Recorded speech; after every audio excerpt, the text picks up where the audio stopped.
Good afternoon, and welcome to the Student-Managed Farm powered by New Holland Midyear presentations. I am Alicia Coltis, a first-year AST beef student. I'm from southwestern Ontario, where I grew up on my family's commercial beef cow-calf operation. Hello and welcome. I'm Dylan Fuller, also a first-year AST beef student. I grew up in Lacombe, Alberta, raised on a family purebred commercial cow-calf operation. Here at Lakeland College, we acknowledge that the land we gather on is the traditional homeland, hunting, and ceremonial gathering places of the First Nations, Métis, and Inuit. The Plains Cree, Woodland Cree, Saulteaux, Blackfoot, Métis, Dene, and Nakota Sioux peoples have practiced their culture and languages on Treaty 6 and the Métis Region 2 territories for generations and were the original caretakers of this land. Many First Nations, Métis, and Inuit peoples call this land home today and have done so for a millennial. We would like to acknowledge the history we have created together on this land and be thankful for the opportunity to walk together, side by side in friendship, learning from our past and promoting positive relationships from the past, present, and future. We would like to introduce our SMS advisors, Austin Pendleton, the purebred beef, Bevan Hamilton, commercial beef, Marisa Schubel from Extensive Grazing and Research and Bison, Gerald Hewer from the Bison, Gillette Van Newkirk, and Amber Sawyers from Dairy, and Ron Hoffman and Matt Rustemeyer from Equine. We would also like to welcome any farm staff present and all other faculty in the room among our fellow classmates AST first years. Please note that after each presentation, there will be time for a maximum of 3 questions per unit. All the SMF students would be happy to answer any further questions at the break or following the presentations. If you require assistance finding any of the students from a certain unit, please ask any of the advisors. At this time, before we start presentations, we would please ask that everyone turns their cell phone on silent and pay attention. We will now begin our presentations with the dairy unit.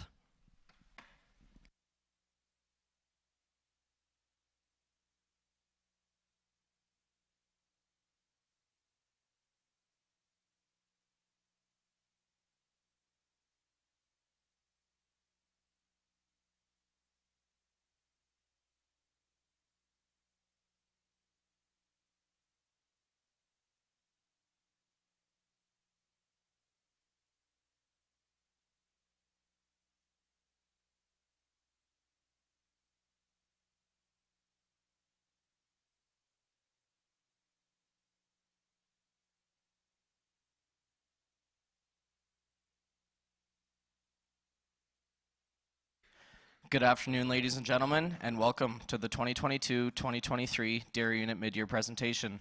My name is Scott Standeven from St. Mary's, Ontario, and I am this year's Dairy Unit General Manager. Our team this year consists of 24 members ranging from British Columbia to Prince Edward Island, filling most provinces in between. We also have a few members of our team studying from internationally. Currently at the Dairy Unit and the Dairy Learning Center, we are milking 123 cows combined between the parlor and robot. According to the last Alberta Milk Statement, we are averaging 35 kilos of milk per day at a 4.09% butterfat and a 3.22% protein. We are also averaging 163,000 cells per milliliter somatic cell count. If you refer to page 3 of your booklet, it reads that we currently have 0 heifers in inventory. That is incorrect. We are currently housing 83. It also notes that we have 8 cull cows. We are currently housing 2 cull cows, not 8. Our mission statement this year is we strive to produce quality milk and raise healthy animals while focusing on production and efficiency while gaining skills and knowledge to be used in the dairy industry. Last year's Dairy Unit Student-Managed Farm team set some goals for our team to accomplish this year. At this date, we have accomplished 2 of those goals, those being moving into our new dry cow facility as well as participating at the Westerner Dairy Showcase in Red Deer during the last week of October. There are also some goals that we are still working on so far this year. Those include dry cow care, increasing conception rate and heat detection rate in our cows, as well as new community and industry involvement initiatives and the neonatal study. Our SMF team has also set some goals for ourselves to accomplish this year. These include improving milk quality, improving body condition score on our cows and heifers coming in from the dry lot, as well as transition cow health improvement, focusing on retained placentas, metritis, as well as ketosis. For our SWOT analysis this year, our team has focused on 4 areas under each category that we may find to be a strength, weakness, opportunity, or threat to our unit. For strengths this year, we have a strong diversified team. We have a good conception rate and heat detection rate in our heifers. We have lots of resources available to us within the unit, as well as lots of technology for new learning opportunities.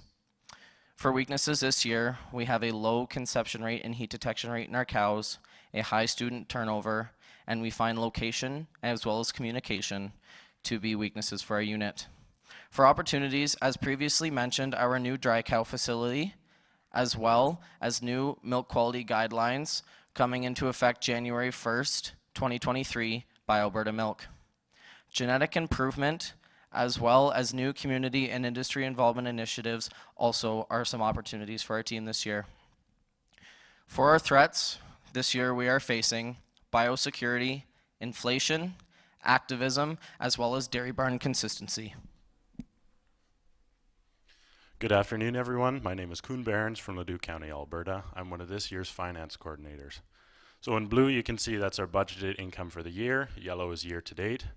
Our largest income source does come from milk sales, coming in at just over $800,000. There is a budget allocated to the Dairy Direct Payment Program. This is just a government supportive program for dairy farmers. We expect to receive this by the end of the year. Looking deeper into the incomes, 4% does come from cow sales. It's as large as it is, as we're making our genetic improvements in the herd, as we're calling our bottom line. Good afternoon. I'm Colin Baum. I'm the other finance coordinator and I'm from Vancouver Island. Our team has a budget of $1.3 million this year, and we've spent $817,000 worth of that, for a total of 61% of our budget.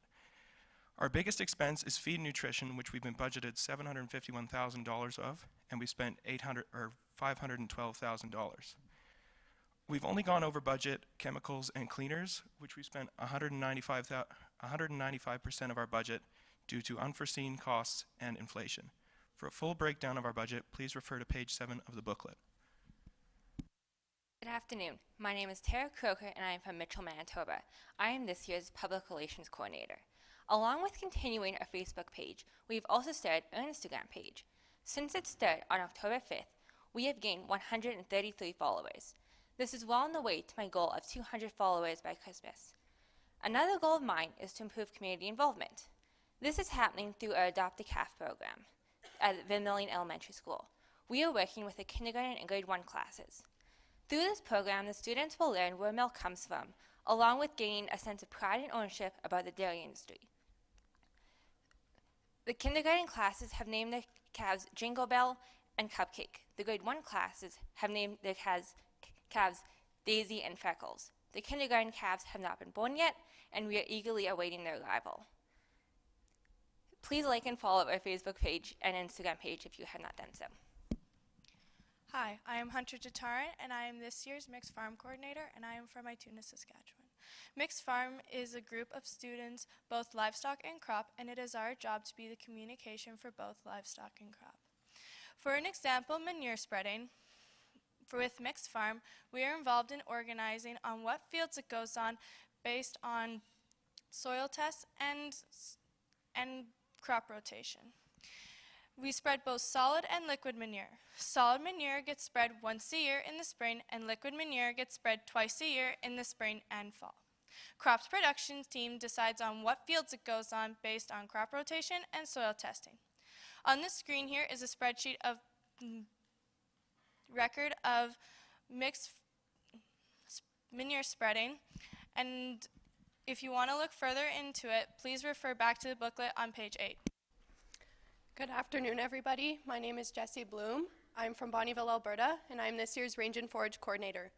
On August 11th, 2022, our dry cows were moved from the beef yards to the dugout pasture across from the dairy barn due to the lot becoming too muddy.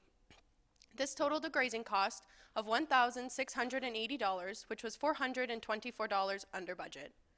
Some opportunities for our team this year include our new dry cow facility, which is a new home to our dry cows and our pregnant heifers, as well as 5 acres of pasture for dry cows to graze. By allowing only dry cows to graze the pasture, it will promote soil health and allow for better pasture management. For additional information, please refer to page 8 of the booklet.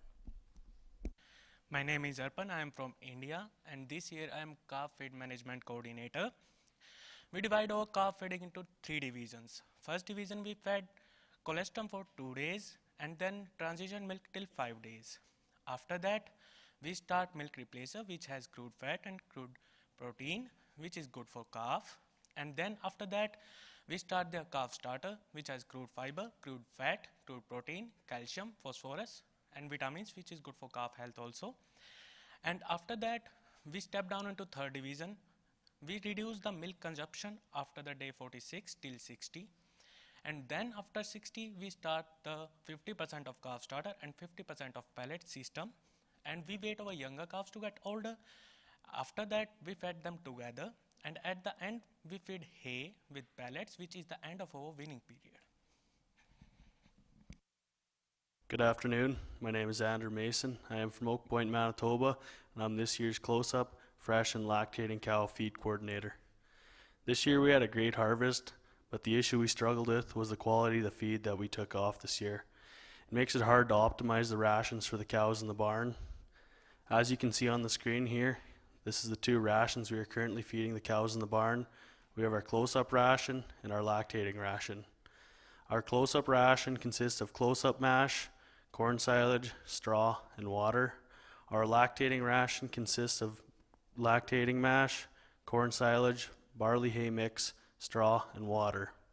If you refer to page 5 of the booklet, you can see the cost per head per day for our lactating ration and the cost per head today for our close-up ration. Thank you. Good afternoon. My name is Jessie Bloom, and I'm also this year's far-off dry cow and heifer feed management coordinator. This year, compared to last year, we have barley silage and other feedstuffs available to offer to our heifers and our dry cows. Due to this and increasing feed prices, it explains why our costs per head per day have increased. The correct ration cost per head per day are $3.02 per head per day for pregnant heifers, $2.95 for heifers in pens 6, 7, and 8, $1.77 for heifers in pen 5, $2.27 for heifers in pen 4, $1.99 for heifers in pen 3, and $4.74 per head per day for dry cows. For additional information, please refer to page 4 of the booklet. Hello, my name is Chloe Noor from Mason, Saskatchewan, and I'm this year's technology coordinator for Voluntary Milking System, Herd Navigator, and the Parlor. Herd Navigator is a computer program that we use to have early detection of mastitis and ketosis, along with tracking reproductive uses. In our Parlor, we've continued the uses of our vans and milkers and are currently looking to a backflush system due to increased mastitis cases. My goals for the year are to improve milking frequency in each lactation, focus on lactation 2 as this will show us what happened during lactation 1 if we properly maintain the heifer's health. I'll be improving milk quality and managing box time. Hello, my name is Bree Corley and I'm from Kamloops, BC. I'm this year's other technology coordinator focusing on feed, ventilation, and manure systems. Our team uses a Lely vector to feed. For those of you unfamiliar with the system, it is an automatic feeding system that is capable of mixing, dispensing, and pushing up feed. Currently, our vector is running at 96% accuracy, which is higher than Lely's target of 90%, and our team thinks this is a huge success. Hello, I'm Keith Worstel. I'm from Calgary, Alberta, and I'm this year's data analysis coordinator.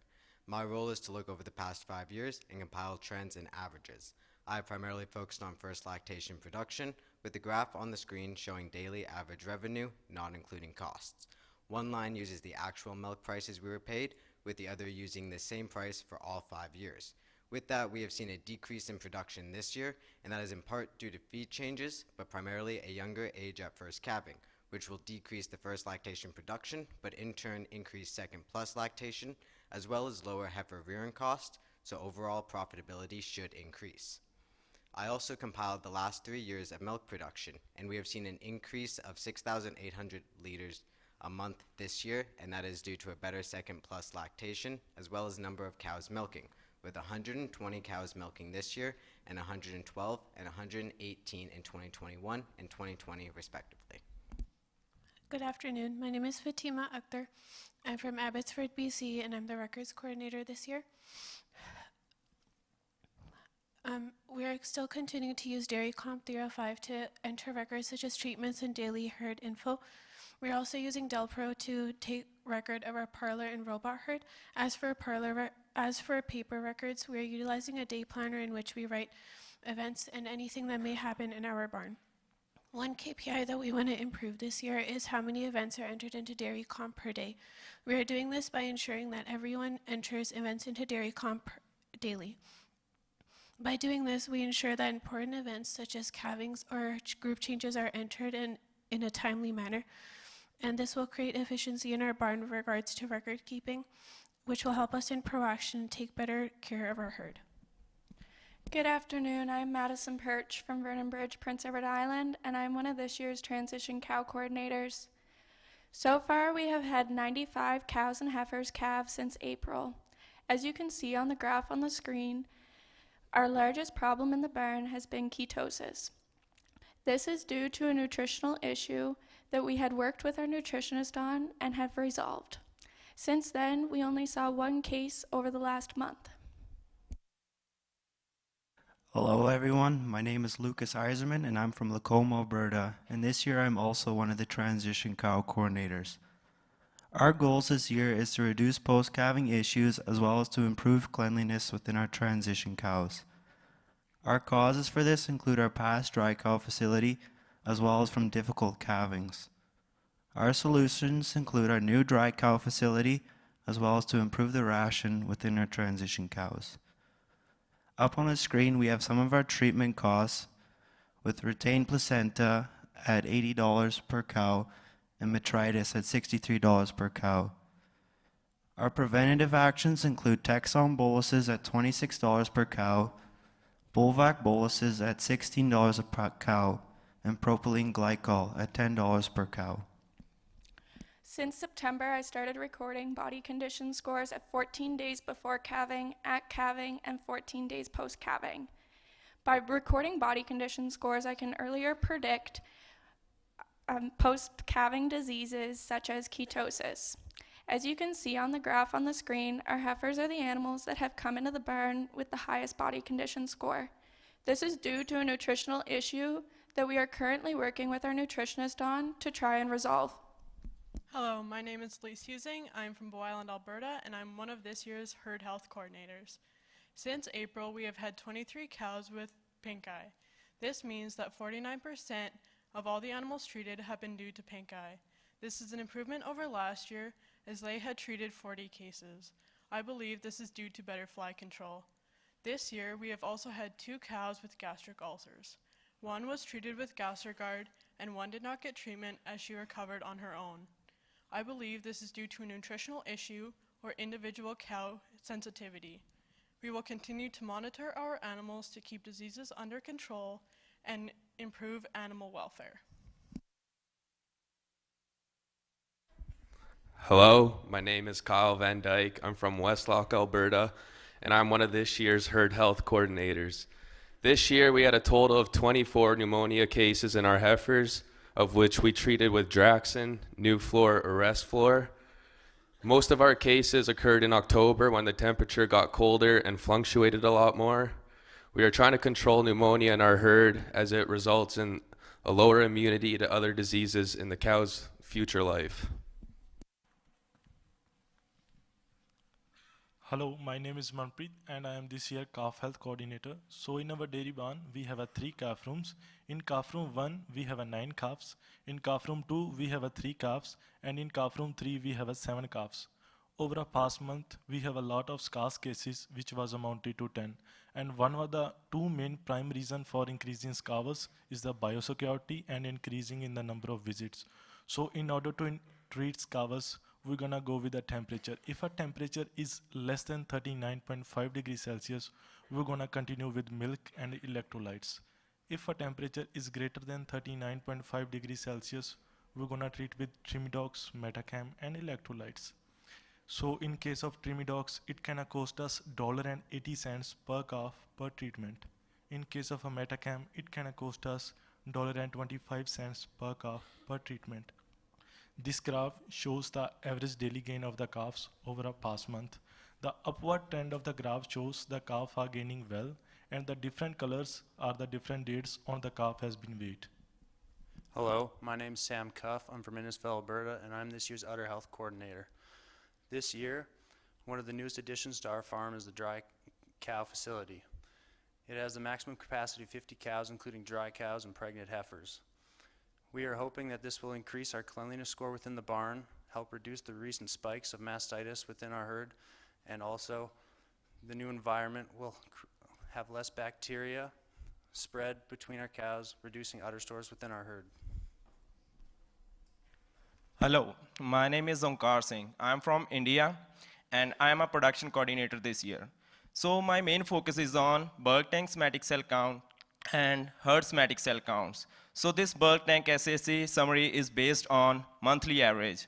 So there are many fluctuations in every month, but there is a big spike in July. That's because of some cows are high in SSC, and that's just only for one load. And there is no herd test in June and August. That's due to our low labor. So, and the Alberta milk is applied some new regulations. That's no monthly average. It's just one load is over the limit. The penalties will be applied. Thank you. Hello, my name is Renier Vandersteeg and I'm from Waterford, Ontario. I'm this year's hoof health coordinator, and my job on the team is to reduce lesions in cows and keep them walking comfy. Some of our new technology this year is our MS Shippers Auto Hoof Clean system. With the Hoof Clean system, it's a floor mat made out of foam, which is 4 inches thick, and it holds liquid in there, which keeps the cow's feet clean every time they go through the robot. You can see from the beginning of September, we started at around 36% digital dermatitis in the herd, which dropped down to 32% in November. 44% is the Alberta herd average. Hello, my name is Simone Heisman. I'm from Lethbridge, Alberta, and I'm this year's research coordinator. Currently, we are doing an oral neonatal supplement study that last year's SMF team started. For this study, the cow and calf's blood gets collected within 3 days after calving. The calf will then get an oral supplement or a saline solution. The supplement contains of different minerals and vitamins. 14 days after the first collection, the calf's blood will get sampled again. All of the blood gets processed and sent to a lab in Airdrie. There, researchers are looking at the baseline vitamins to see if there are any deficiencies or spikes after the supplement was given. We hope to improve the neonatal health and reduce the use of antibiotics with this study. Hello, my name is Philip Reuter. I'm from Grunthal, Manitoba, and I'm one of this year's reproduction breeding coordinators. Looking at some fertility in our herd. For conception rate based on days in milk, from 50 to 69 days in milk, our conception rate is 38% with 5 cows getting pregnant. From 70 to 89 days in milk, our conception rate is 36% with 12 cows getting pregnant. From 90 to 109 days in milk, our conception rate is 44% with 12 cows getting pregnant.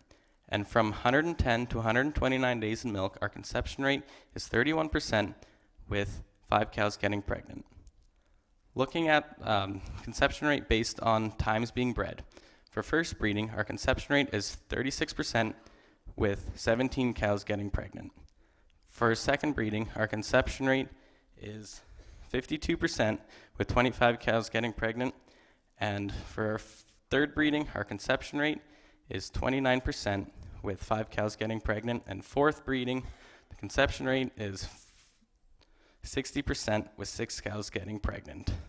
All these numbers are based from April 1st till October 31st. In our herd, we also suffer with a lot of cystic cows. Since April 1st, we had 22 cystic cows. Of these, we had 22 cystic cows. Of these, 19 were luteal cysts, and 3 being follicular. This works out to being about 17% of our herd becoming cystic since April 1st. We are working closely with our vet nutritionist to try and lower these numbers, as this really does stump our reproduction. For more information about luteal and follicular cysts, please refer to page 6 in the booklet. Hi, my name's Naomi Haig, and I am from Waltham, Saskatchewan. I am this year's second reproduction coordinator. This year, we have been struggling with conception issues in our herd, ranging from nutrition, diet, all the way to breeding times, stress, and overall health. We artificially inseminate our whole herd due to Holstein bulls being too dangerous to be around. On our cow side of the barn, we have been having issues due to heat detection collars not functioning properly, but on the heifer side of the barn, everything is going really well. Hi, I'm Emily Ward. I'm from Sparta, Ontario, and I'm this year's genetics coordinator. For genetic selection, production, health, and conformation are the 3 categories that it's based off of. Production is 40% of the focus, with health and conformation each at 30%. Conformation has greatly improved at Lakeland College over the past few years.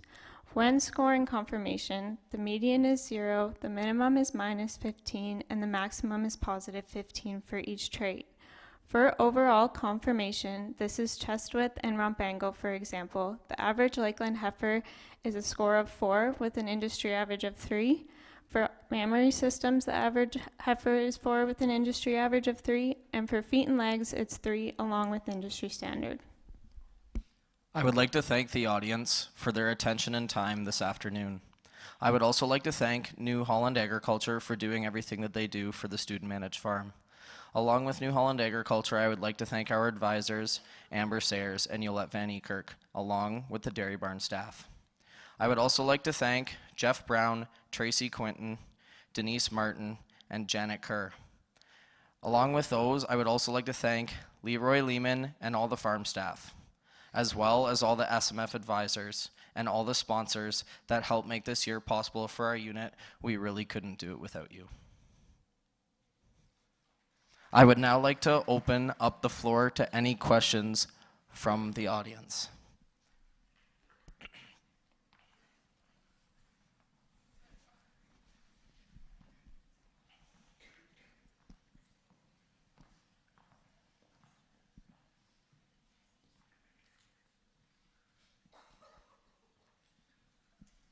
Yes, Walker.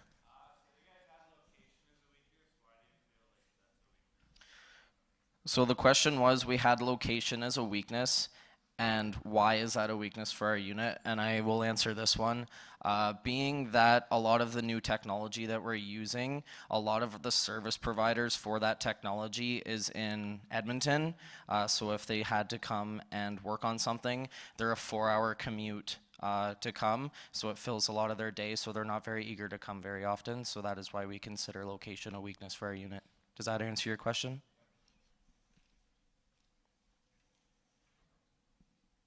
Yes, Janet.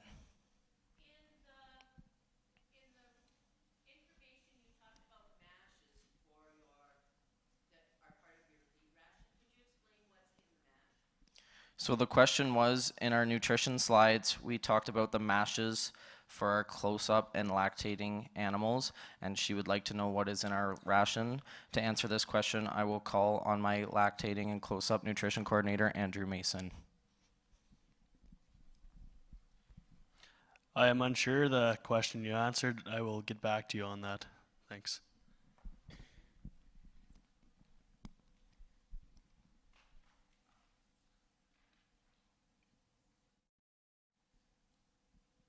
Yes, again, Janet. Yes, over here.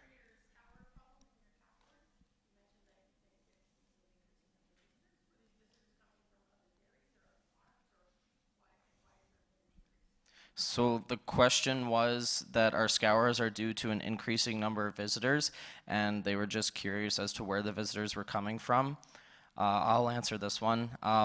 So a lot of the visitors that are coming in is just the 24 of us. We don't let anybody else in the calf rooms when they're touring, other than the team, the advisors, and the farm and barn staff.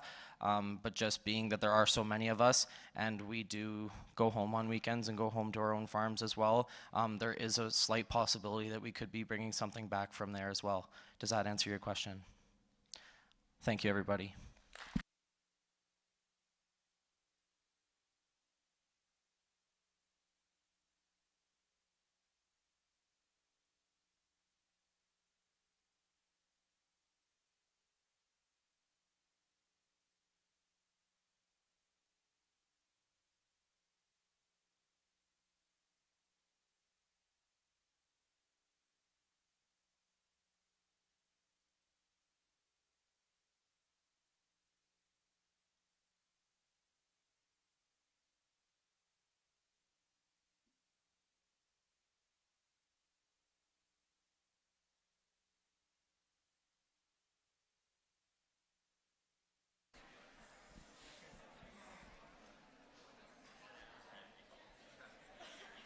We would like to thank our dairy unit, and next up we will welcome the commercial beef unit.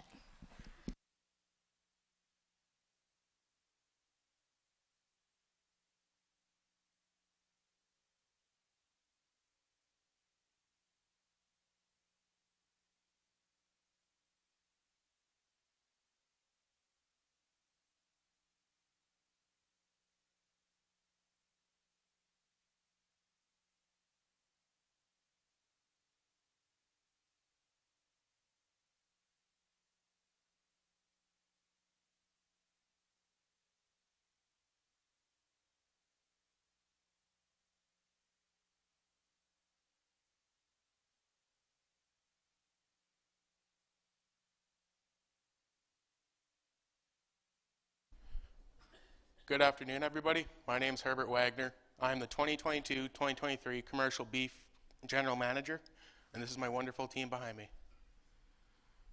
Our mission statement for this year is striving to raise quality beef through educational opportunities and hands-on experiences while creating relationships within industry. For our SWOT analysis this year, our strengths, team size, wider range of knowledge, and the ability to complete tasks on hand. Our weaknesses, communication within the team, competition of resources with other SMF units, and the economy of scale within our herd. Opportunities this year, pasture location, network with people of industry, and hands-on learning. For our threats, inflation, public perspective, and the feed shortages.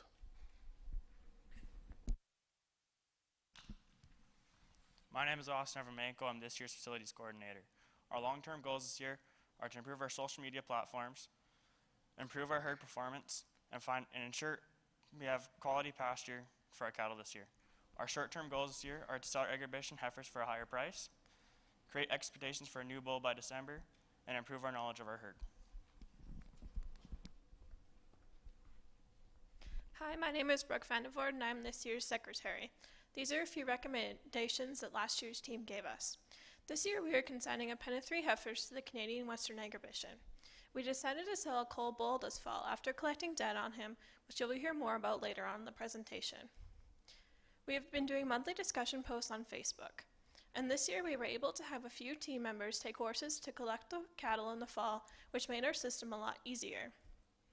We were lucky enough to go see the cattle at Lee Park before bringing them home, and we were able to see how much the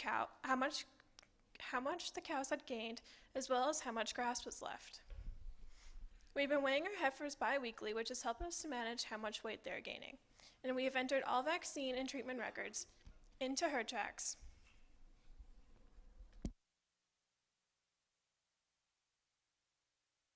Hello, my name is Raylene Lundquist, and I am one of the records coordinators this year on the team. We use our gold measures to assess our herd's reproductive ability.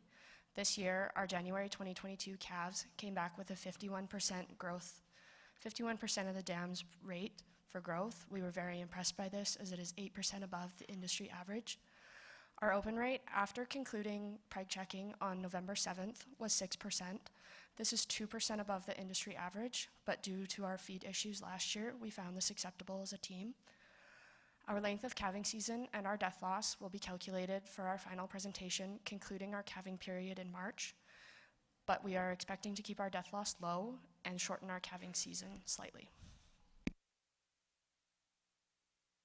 Hello, my name is Nikista Van Heck, and I'm one of this year's record coordinators. This year's calf crop had the highest weaning weights and the second shortest weaning period when compared to our last 5 years.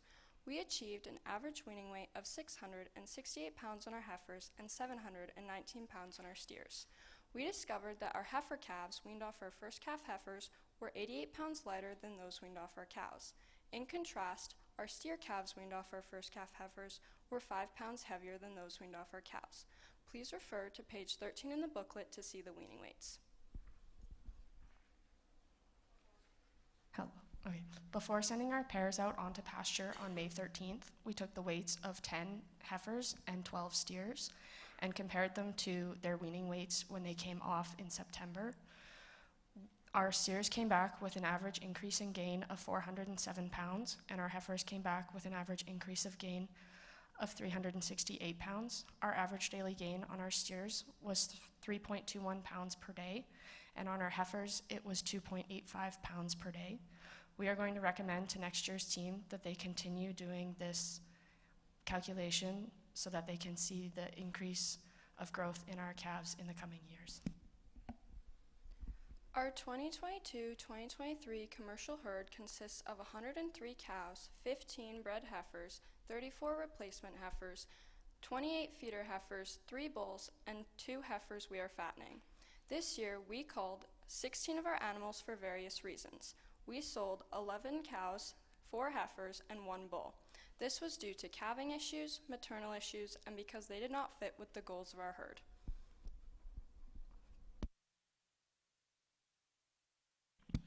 Hello, I'm Drake Rennie. I'm this year's marketing coordinator.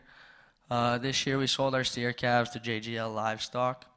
We sold 43 at a 700-pound average for $255 a pound, and we sold 7 at a 545 pounds for $275 a pound.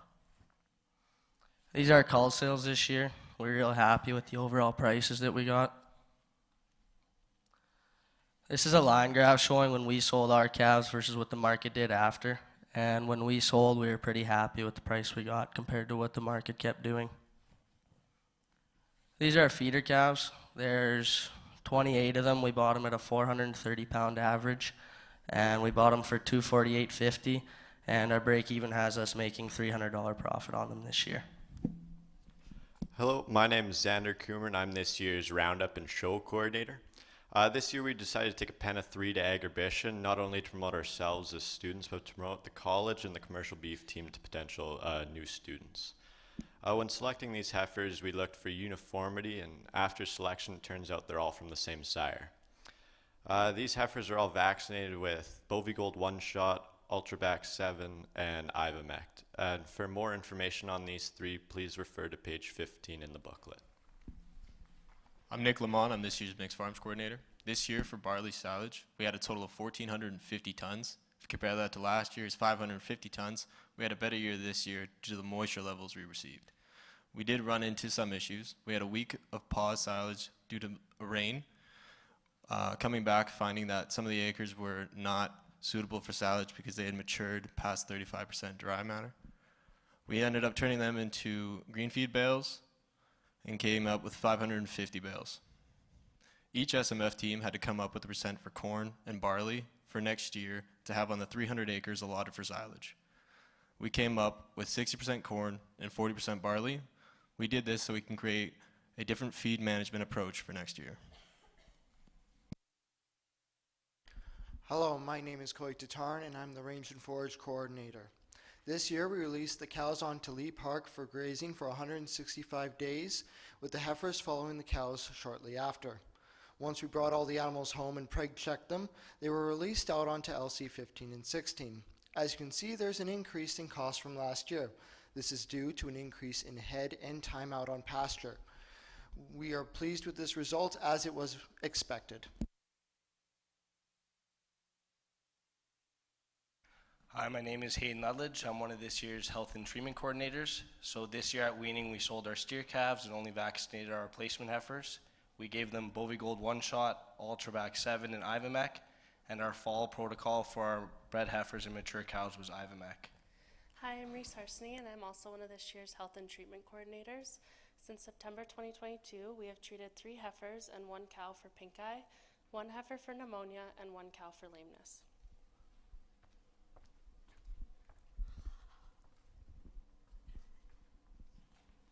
Hi, my name is Jolie Shan, and I am this year's reproductive coordinator. We classify our heifers under 4 different categories, those being an A, B, C, or an F. 15% of our we individually classified 41 of our heifers. 15% of our herd was classified as an A, 83% as a B, and 2% as an F. Our F-class heifers were heifers that were too small, and we had a heifer who had a small pelvis after being palpated by the vet. Moving on to our bull sale decision, we factored in pasture costs and feed costs associated with keeping him on the farm for the 4 years that we've had him, as well as an estimated salvage cost. To get the estimated the total cost per live calf, we divided the total expenses by his total calves sired. We did the same thing for this bull, the only difference being that we have had him on farm for 3 years. Our final decision was to sell the 24F bull, as he will soon start breeding his daughters, and the 50E bull has sired more calves in the 3 years that he's been here, although we are recommending to next year's team to cull the 50E bull. My name is Zane King. I'm this year's research coordinator. Last year's team did the Who's Your Daddy trial, and we used that results to see how many calves each bull sired. 72 sired 4 calves, and the reason he only sired 4 calves is because he was a new bull and got turned out late in the breeding season. Then 3005D had 12 calves, 70F also had 12 calves, and the bull we sold, 24F, had 21 calves, and 50E had 31 calves. We can also use the Who's Your Daddy trial information to see which bulls, calves have a higher weaning weight, and our semi-tall bulls have higher weaning weights. And then we're also going to be doing the neonatal trial when we start calving. My name is Reed Reguer, and I'm one of this year's nutrition coordinators. We have our replacement heifers and feeder heifers on the same total mix ration with an average daily gain of 1.5 pounds. Our agribition heifers are on the same total mix ration, however they're getting additional grain to get them sale ready. My name is Mara Reimer, one of this year's nutrition coordinators. Our fat heifers are getting 30.1 pounds a day, which costs $2.70 per day per animal. They have a predicted average daily gain of 5 pounds. Hi, my name is Caitlin Carrier, and I'm this year's public relations coordinator. As of September 1st, we had 1,042 followers and 960 likes. We now have 1,052 followers and 964 likes. Our Facebook page reach is up by 566% at 6,031, and our new page likes are up by 1,000% at 33 new page likes. Our most reached post was on October 21st, the weekend of the open house. We reached 2,424 people and had 2,642 impressions. We think this is because people who are on campus may have been checking out Facebook pages related to the college. We also started an Instagram page this year. We started in October and we currently have 65 followers. We started an Instagram to hope to reach out to people who may not have Facebook or possibly a younger audience. Please follow our Facebook page at Lakeland College SMF Commercial Beef Unit and our Instagram at LC Commercial Beef Unit to stay up to date with our team. Hi, my name is Grace Christensen and I am this year's financial coordinator. As of November 1st, our income consists of our cull cow sales, our heifer and steer sales, as well as some miscellaneous income. Currently, our cull cow sales are at $5,883, while our heifer sales sit at $2,702. As you can see from the bolded values behind me, our biggest income came from our steer sales, where we sold $88,927 worth of steer calves. As well as that, miscellaneous income is currently at $2,040. This brings our total income to $99,552. The sale of our cull cows, 2 more cull heifers, and cull bull 24F occurred after our November 1st cutoff date, so that income will be presented come final presentations. When looking at our year-to-date income, you can see that we have received over half of what was expected in our cull cow sales, as we did extra culling for temperament and lack of reproductive efficiency. Our 50 steer calves sold in September brought $16,000 more than expected. We believe that this is due to their higher weaning weights coming off of pasture. An additional $13,000 was brought in miscellaneous income as the Ranch Horse Club rented out some of our cattle for use in April, bringing in an additional $2,000. Our most notable expenses are bolded behind me. The 3 of them include a feed and bedding cost of $27,037, a corral cleaning cost of $5,886, and pasture rent cost of $23,070. Additional expenses include a feeder expense of $19,229. We've currently spent $1,674 in vet and medical costs, and an equipment rental cost of $1,150, and deductions are currently at $1,981, with other costs sitting just under $2,500. Please refer to page 16 in the booklet to see the breakdown of what was included in the other category on the chart. When looking at our expenses year to date, you can see that we have spent over half of our feed budget this year, with just under $25,000 left in the budget. This is the result of feeding 4 bulls instead of 3, as well as feeding more cow-calf pairs than what was budgeted for. We were budgeted $20,500 for pasture rent while spending $23,070 this year. This is because we left our cows on pasture for a month longer than expected in hopes to mitigate the feed costs in the future. Corral cleaning is currently at $5,886 while we were only budgeted $5,000. We believe that this is due to the increase in fuel costs over the past year. The chart behind me compares the money coming in and out of our account from April 1st to November 1st. As you can see, 55% of that went towards revenue, while 45% went towards expenses. This means we have a net income of $16,856.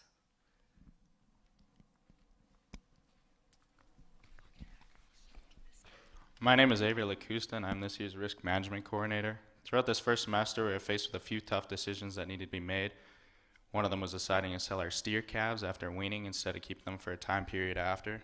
We decided to ship them because of the risks involved with keeping our cattle, such as sickness, death loss, and feed costs.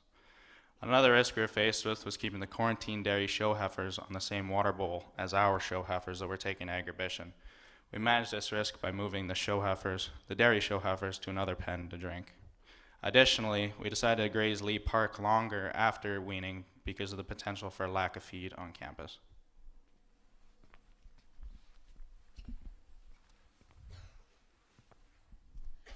We would like to thank the following: New Holland Agriculture, Dean of Agriculture Jeff Brown, Bevan Hamilton, Kyle Hafner, and the rest of the farm staff. We are now open to questions.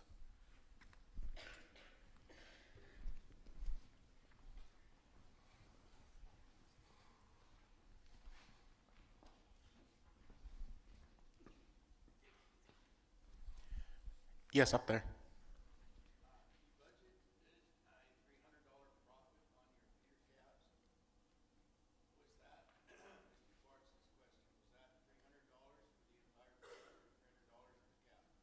So the question was, we budgeted $300 profit on the feeder heifers. Was the $300 per half or per the entire pen? For this, I'd like to pass a question to our marketing coordinator, Dre Crenny. That's $300 per head, so that's on all the calves we bought. Does this answer your question?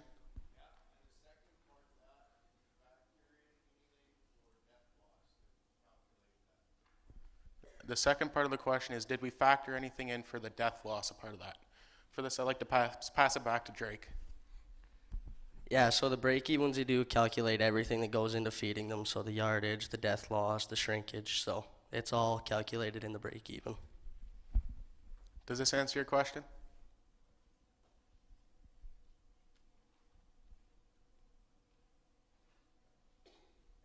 Yes. Can you say that again, please? What was the impact for grazing longer at Lee Park. For this, I'd like to pass it to Cody Taryn. The impact was minimal due to an excess of grass out on that pasture. I'd also like to add to that, keeping our calves on pasture longer, as I said, helped to reduce our feed costs in the future. So. Does this answer your question?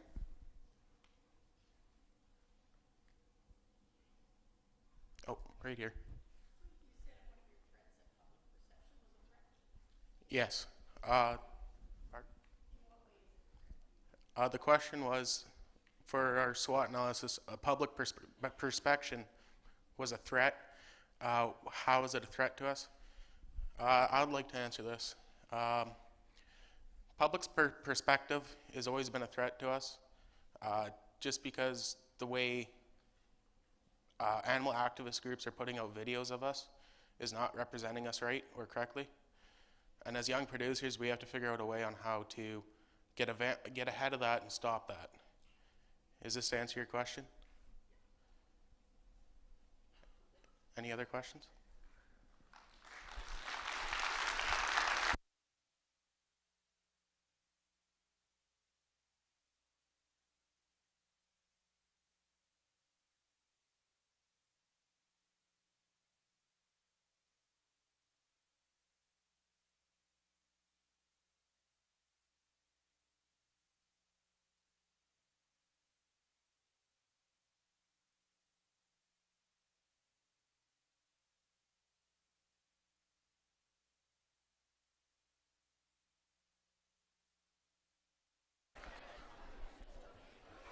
Thank you, Commercial Beef, and now we'll continue and we will hear from our Bison unit.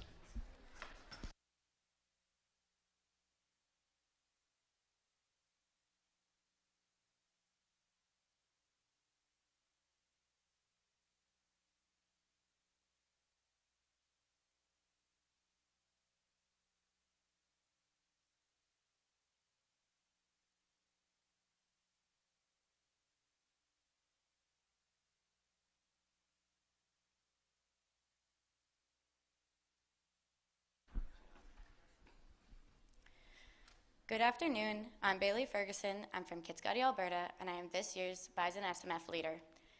We are the newest SMF unit to the Lakeland College, as this is our first year of operation. I'm very excited for our team to show you everything we have accomplished so far. We would like to start out by giving a special thank you to Rita and the late Armin Mueller for everything they have done for the college. They were the donors of the $4 million donation that is currently going towards purchasing our land and establishing our herd. Due to this generous donation, they have provided us with the opportunity to establish our SMF unit along with our program.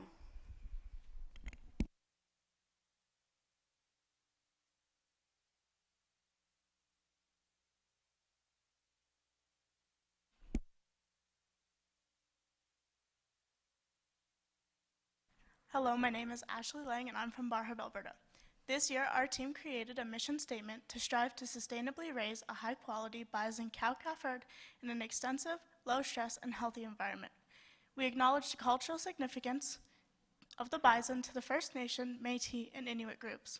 We plan to contribute data and knowledge through research and education while promoting the industry and species conservation.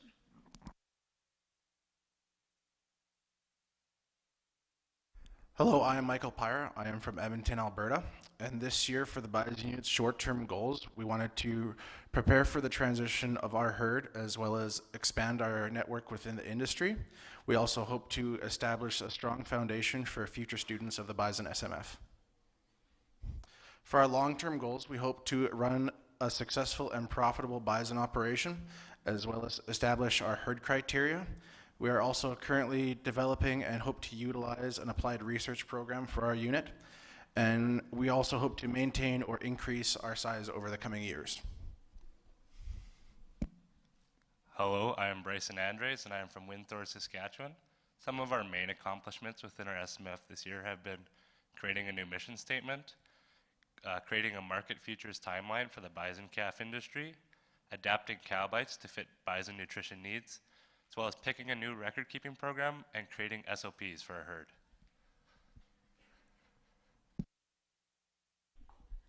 For a SWOT analysis this year, some of the strengths we have decided were our communication and decision-making skills. As we are a smaller team, majority of our decisions end in a consensus. This helps reduce the conflict within our team. We also have a variety of experience within our team, as some have grown up on a bison farm, some have worked on a farm, and others have come to us with no experience but are doing very well so far. We also have a lot of industry interest, which has allowed us to talk to and expand our network within the industry.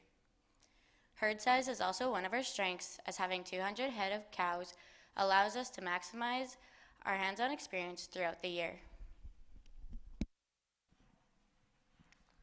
Our weaknesses this year are we are new SMF units, we have to build a foundation and all the paperwork associated with that. We also have multiple roles per individual, which adds to the busyness and stress of the year. We also have budget as one of our weaknesses, as we have no budget to go off of from previous years, this making it very difficult. Our advisor is also off campus, so any questions and concerns are through phone or email, which makes it more difficult. Hello, my name is Ben Schmalzbauer, and this year we also looked at our opportunities and threats as part of our SWOT analysis. For our opportunities, we have that there aren't very many schools in Canada that have bison, let alone a bison program. This means that we have a huge opportunity as students here to learn about these majestic beasts. The next opportunity is that there is a lot of industry support, in that anytime we have gone out in industry to ask for help or support with anything, we've been received well.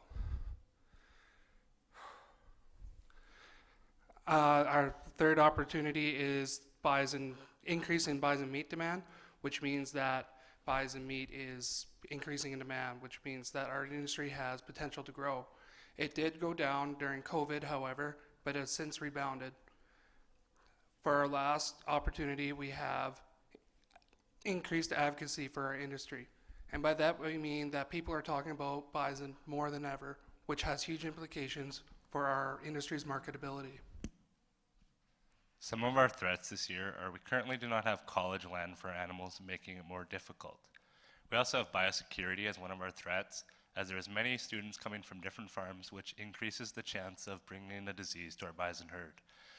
We also have sale date as another one of our threats, as we sell our calves later than any other SMF unit, meaning we have to carry our expenses for a longer period without any income. Our last threat is the bison slaughter capacity, as this is a bottleneck within industry.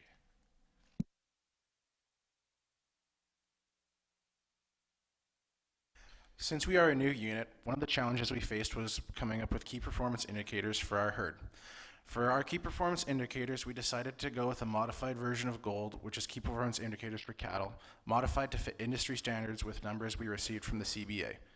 For our growth rate, we hope to have our heifers weigh 400 pounds at 8 months, and our bulls weighing 450 pounds at 8 months. We aim for a 10% open rate amongst our cows, and we hope to have no new calves hit the ground any later than June 15th. We also hope to keep our death loss at 4% or less. I am this year's data analyst for the Bison SMF. Currently, our herd is split into two groups with 98 cow-calf pairs located in Bentley, Alberta at Pilatus Ranches. The other 97 cow-calf pairs are located in Manville, Alberta with Barjail Enterprises. We also have 4 breeding bulls in Manville that were donated by ranchers. We also have 45 2021 heifers in Manville that were kept back from last year's calf crop as the heifer prices were extremely low. We also have 7 2021 bulls that were also kept back as they were too small to be sold with last year's bulls. Hello, I am this year's nutrition coordinator, and this year our herd was custom fed at Pilatus Ranches and Bar JL Enterprises. The breakdown of the feed at Pilatus Ranches was not given to us, but at Bar JL Enterprises, our animals were fed straw with mole mixed molasses, pellets, and free choice mineral. While this year we plan to bale graze the animals with our cheapest and or lowest quality feed first.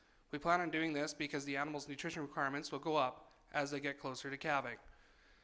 We had to adapt cow bites to figure out these rations, so we could find our cheapest ration and keep a balanced diet. There were several difficulties with using cow bites, most predominantly that it was not designed for use with bison. So this is an example of one of the rations that I made on cow bites. And as you can see, our dry matter is only 16.3 pounds per head per day, and our energy is only 17 megacalories.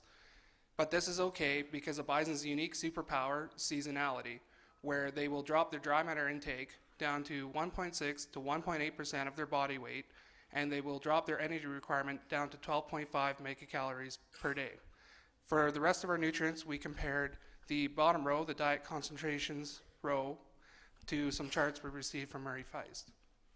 I would also like to thank Murray Feist for helping us figure out how to adapt cow bites to suit our needs.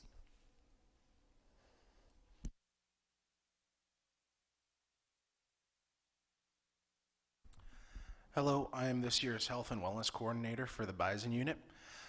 This summer we did lose one of our cows to dystocia. We do plan to vaccinate this year for clostridial diseases using Ultrabac 7 and deworm using ivermectin. We are currently working with Dr. Goodbrand from the Vermilion Vet Clinic to build a proper vaccine plan and ensure our animals are happy and healthy. I am also this year's record coordinator for the Bison SMF. This year, our unit was tasked with picking a new record-keeping program for our herd. We were given the choice between 3 programs, those being Herd Tracks, Excel, and BioTracks. BioTracks ended up being our program of choice due to price, user-friendly, and customizability.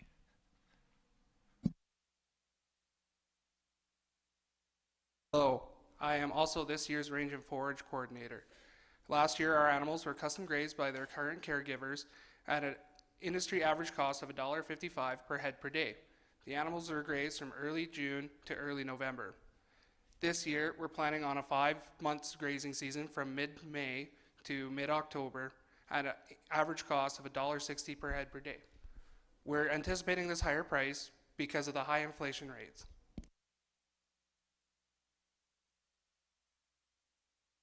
I'm Ashley Lang, and I'm also this year's finance coordinator. Shown to you on the screen is a comparison of our incomes in a budget and year-to-date form. In our budgeted amount, we have accounted for $152,000 from our calf sales.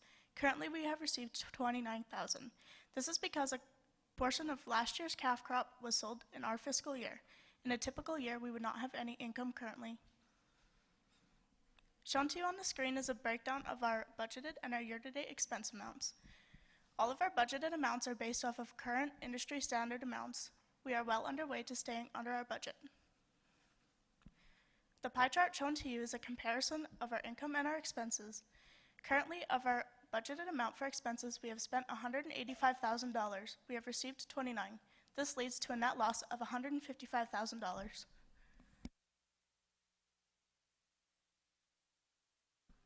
I am also this year's facility coordinator for the Bison SMF. In hopes the college receives land for the bison, I was tasked with designing an educational bison handling system. On your left, you will see a very basic bison handling system loosely based off of Irish Creek. On the right, you'll notice I made some changes, those being a 30-degree funnel leading into our bison sorting boxes, as well as the elimination of all 90-degree turns within the sorting boxes. This will help with animal flow. I also added 2 buildings to the new facility.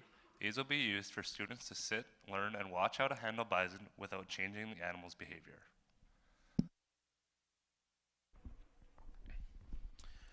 I am also this year's reproduction coordinator. We are planning to pregnancy check our animals this year, as well as developing a calving plan for our animals this summer. Last year at Pilatus Ranches, the conception rate for our animals was 92%, and the conception rate at Barjail was 93.8%. Considering these fall within the 10% open rate of our KPIs, we are very happy with these numbers.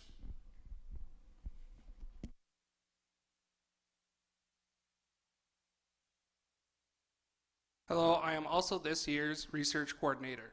This year we're planning on doing a bison mineral preference demonstration.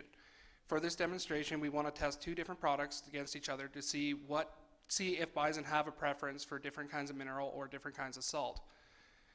We are planning to do this demonstration based on results from a survey that we're conducting right now. And we will decide what we're testing when we get those results back. We will be conducting this demonstration from January till March, and we will have results for our final presentation. I'm also this year's marketing coordinator. This year, we plan to wean our calves in January and sell them in February. Our calves from Pilatus ranches will be loaded on the truck to be sold, and our calves will be brought back to Barjail Enterprises where they can be processed. Our calves from Barjail Enterprises will be hard weaned with a preconditioning period before sale, where they will receive the same ration as the cows. The next 4 graphs shown to you are a future market prediction based off of prices from Jack Auction Group, which is an online bison auction. As you can see, the bull calves' average highest point is in February. For our heifer calves, they are along the same timeline, and their highest average point is in February as well. For our mixed calves, our highest point is between January and February, and these are all on a December to May timeline, as that is generally when calves are traded. Our cull cows are on a full year timeline, as they can be traded year-round, and there is no general best time to sell them. I am also this year's public relations coordinator. This year, our unit has created a Facebook page. Since then, we have received 73 followers. We have 18 posts, 218 likes on our page, and 559 likes when our posts are shared. Our most popular post is a post we did in honor of Armin Mueller. Armin was a huge impact and asset to the school, along with the industry. This is why it was so popular. This post received 37 likes, 18 shares, along with 232 likes when it was shared, along with 10 comments.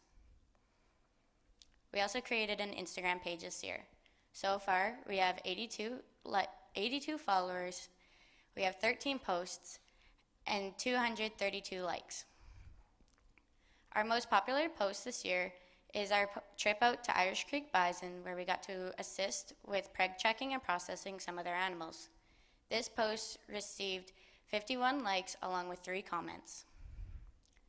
We would now like to extend thank yous out to Armin and Rita Mueller along with their family, Barjail Enterprises, Pilatus Ranches, along with New Holland Agriculture, and our advisor Gerald Hauer and Marisa Schubel. We would also like to extend thank yous out to the rest of the Lakeland College faculty and farm team.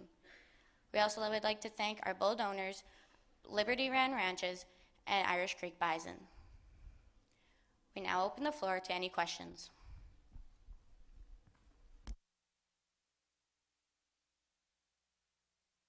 In the middle here.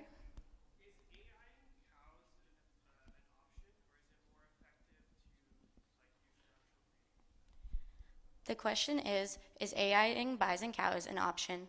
I would like to hand this question over to our reproduction coordinator. It is not more effective to AI your bison cows, as they are still fairly wild and they're more likely to buck and kick and thrash around, and it's too dangerous. Does this answer your question?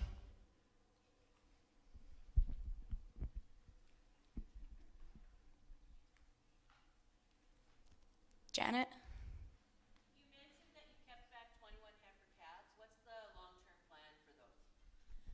The question was, we kept back 21 heifer calves. What is the plan for them? I would like to hand this question over to our inventory coordinator, Bison. We actually kept back 45 heifer calves, and that was all of our calf crop from Barjail Enterprises last year. We plan to select some replacement heifers out of them and then sell them as yearlings. Does this answer your question? Over here.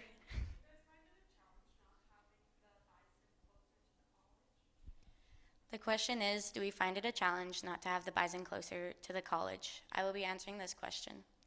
We do find it quite a challenge, as half of our herd are 30 minutes away and the other half are 3 hours away. When we decide to go visit our herd at Pilatus Ranches, it takes a full day as a full-day trip. We would like to have the animals closer, but we are still waiting on the college to find and purchase land for us. Does this answer your question? Go for it.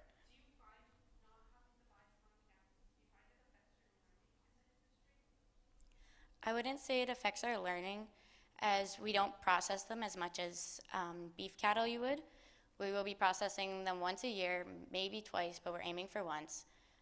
So it won't affect our learning as much. Does this answer your question?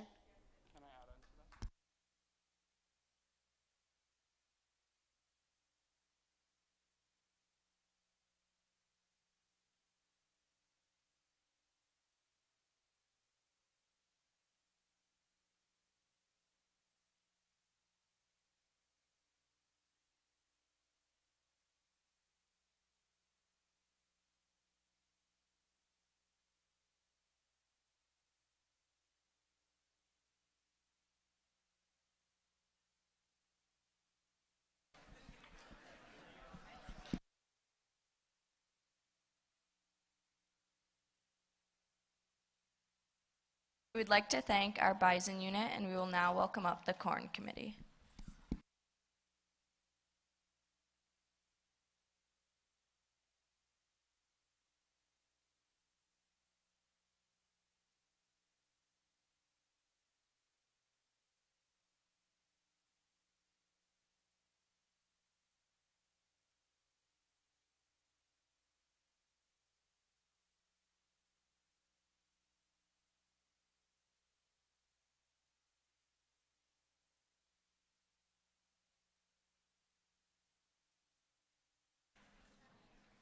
My name is Reed Regier, and I'm from the commercial beef team, and I'm on the feed management committee.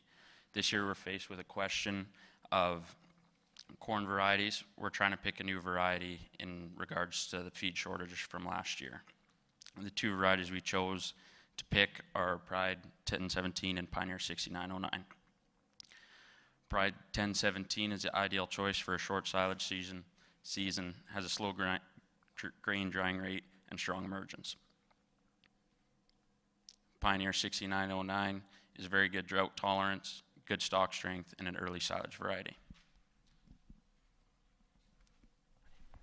My name is Mary Reimer from the commercial team and also part of the feed management team this year.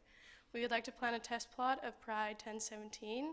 It comes with a higher eat increment, which means 2 different seeding times. This comes at an extra expense, but it can help with feed shortages because of the higher yield per acre. My name is Lexus Brisky, and I am on the Purebred team, and I'm also one of the nutrition coordinators. And for our land location, we were allocated 135 acres to plant Pioneer on AL01, and then on LC13, we were given 40 acres, and we'd like to plant 20 acres to Pride and 20 acres to Pioneer to do our test plot.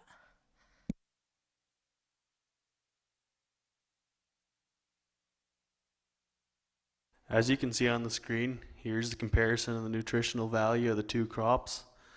The only advantage that the Pioneer has over our Pride here is the starch percentage, but it's such a low percent that it doesn't affect it overall.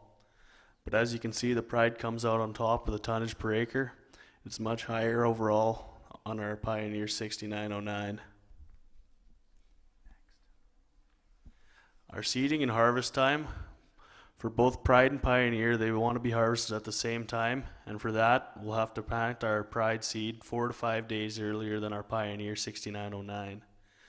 Because of the different seeding time, that'll hopefully make them harvesting at the same time.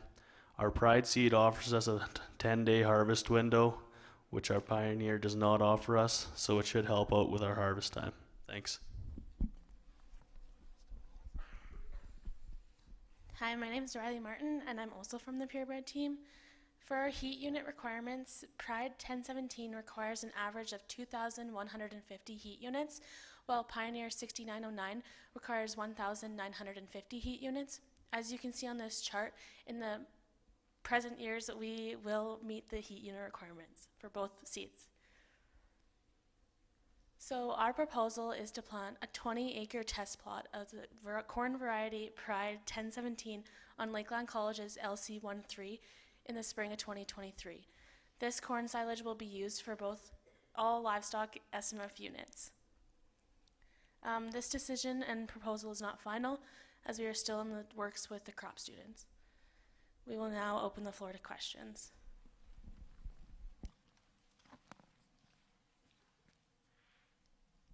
Yeah.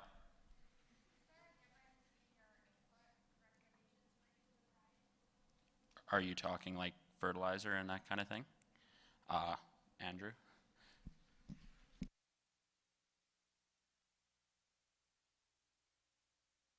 It's not work. Oh, there we go. No, there's not. Also, the seed population is the exact same if you had looked on the nutritional thing there. So it should not be affected at all.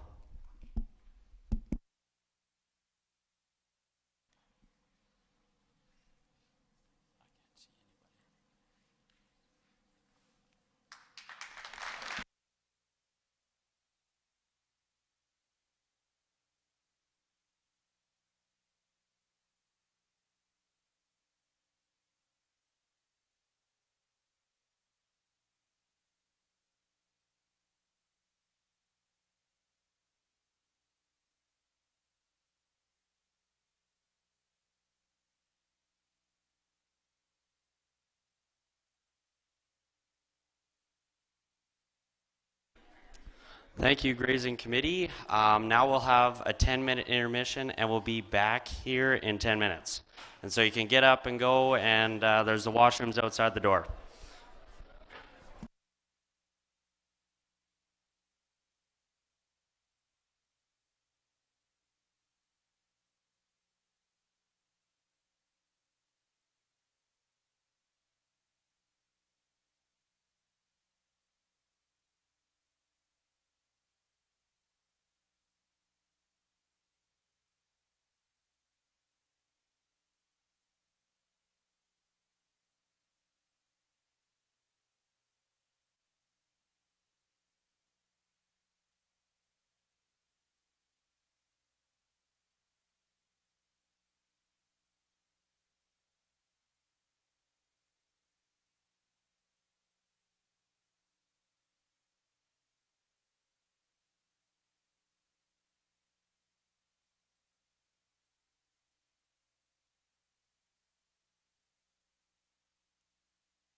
We will now get started with our second half of presentations. If I can have everyone turn their phones back on silent, please. I would now like to welcome the Extensive Grazing research team to the stage.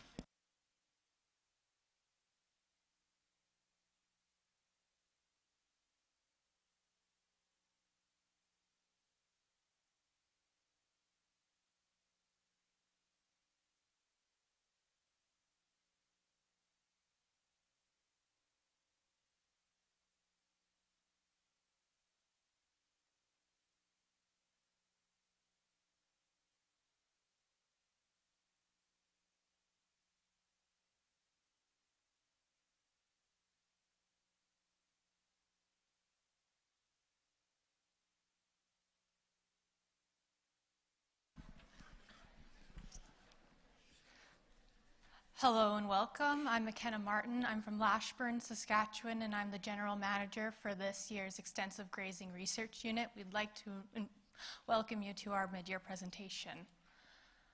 Our unit this year is made up of 8 students from across Manitoba, Alberta, and Saskatchewan. And on our unit, we work towards maintaining a sustainable and economically viable extensive herd while exploring various cattle management practices and assisting and collaborating with the Lakeland College Research Department on their trials and demos. Our unit mission for our herd is to achieve maximum grazing time while remaining extensive and low maintenance in our management, while continuing to build a strong maternal cow herd that contains a large amount of background breed performance and breed composition data. Some of our recommendations from last year were to purchase a new Angus bull, which we plan to do in the new year, begin planning our demo in the first semester. This year, we've decided to work closely with the research department on campus, increase our involvement with the research department on campus. We are currently assisting them with their swath grazing trial that they are running, sell our animals in the Roundup sale. We've decided as a team not to do this year, bring more awareness to our RFI data and on breeding stock, which we will be continuing to put our heifers in the trial with Dr. Susan Marcus, and explore crop, stubble, and grazing options for next year for fall grazing. We've looked at a few options and are leaning towards fall rye, which will be discussed further in the presentation. Our goals for this year were to create a fall rye proposal before the end of the semester, have a cohesive team, graze our LC2 corn before Christmas break, and graze LC6 with the involvement of the environmental science students. We are well on our way to completing all of our goals and have completed a few of them thus far. Hello, my name is Owen Kamenko and I'm from Rossburn, Manitoba. This year we have a very strong and diverse team. Although our numbers are low, which causes us to have time management issues, we felt that with lower numbers, we've struggled to assign tasks and get things done on time. One of our threats this year is low fall moisture. Over the past 2 years, there has been a lack of rain, which has then affected our cow to pasture ratio, which you can see is listed in our weaknesses. We've had a few opportunities to work with Dr. Susan Marcus and Dr. Obi Dunra on the swath grazing and heifer selection trial.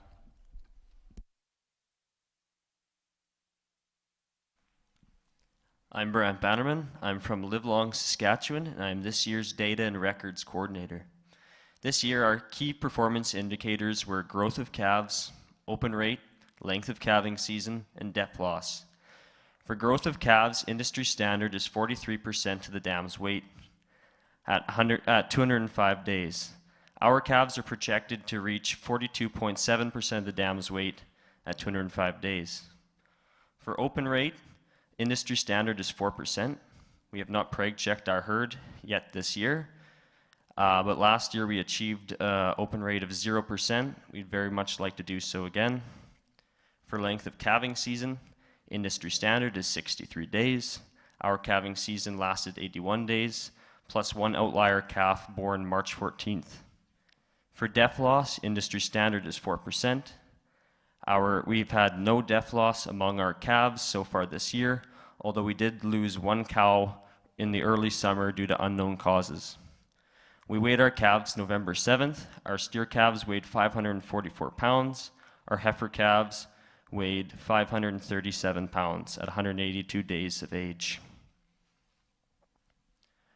For our cattle inventory, all of this was recorded and entered onto herd tracks. We have 63 head of Black Angus Hereford crossed cows. We also have one dairy cow that we've borrowed from the dairy unit to use as a nurse cow for our orphan calf. We have 16 replacement heifers so far. We have 16 replacement heifers this year. The reason for this high number is because last year's team intended on joining the Roundup sale. We decided as a team not to do so this year, so now we have a higher number of replacements. This gives us the chance to call harder on our cow herd. We have 31 steer calves and 33 heifer calves. We also own 2 Hereford bulls, and we plan on purchasing a Black Angus bull this winter rather. I am also this year's feed management and nutrition coordinator. As you can see on the screen behind me, in April we had our cows grazing, our bale grazing still.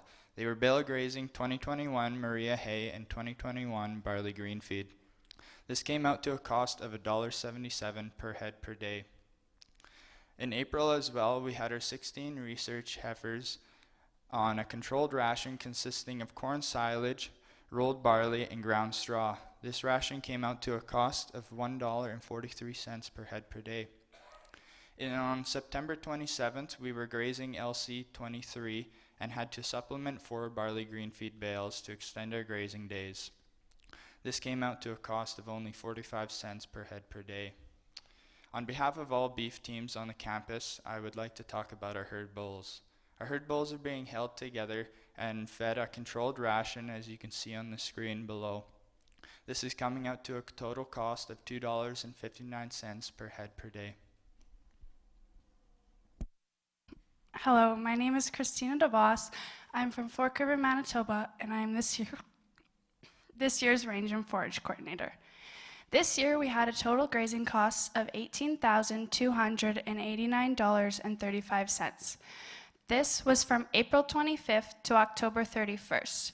We were under budget by $2,210.35. This was due to low fall moisture, which led to less grazing days on pasture. We had 155 days total of grazing on pasture and 34 days of aftermath grazing. This met our goal of 150 days grazing on pasture. This year, we did a rotational grazing system on LCP 22, 23, and 24. We decided to break up LCP 23 into 3 paddocks.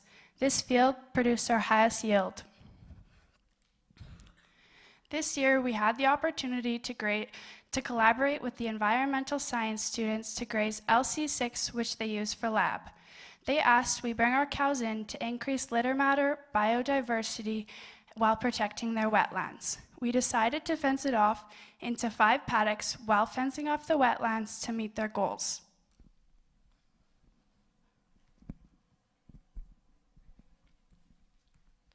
I'm Brant Bannerman. I'm also this year's mixed farm coordinator.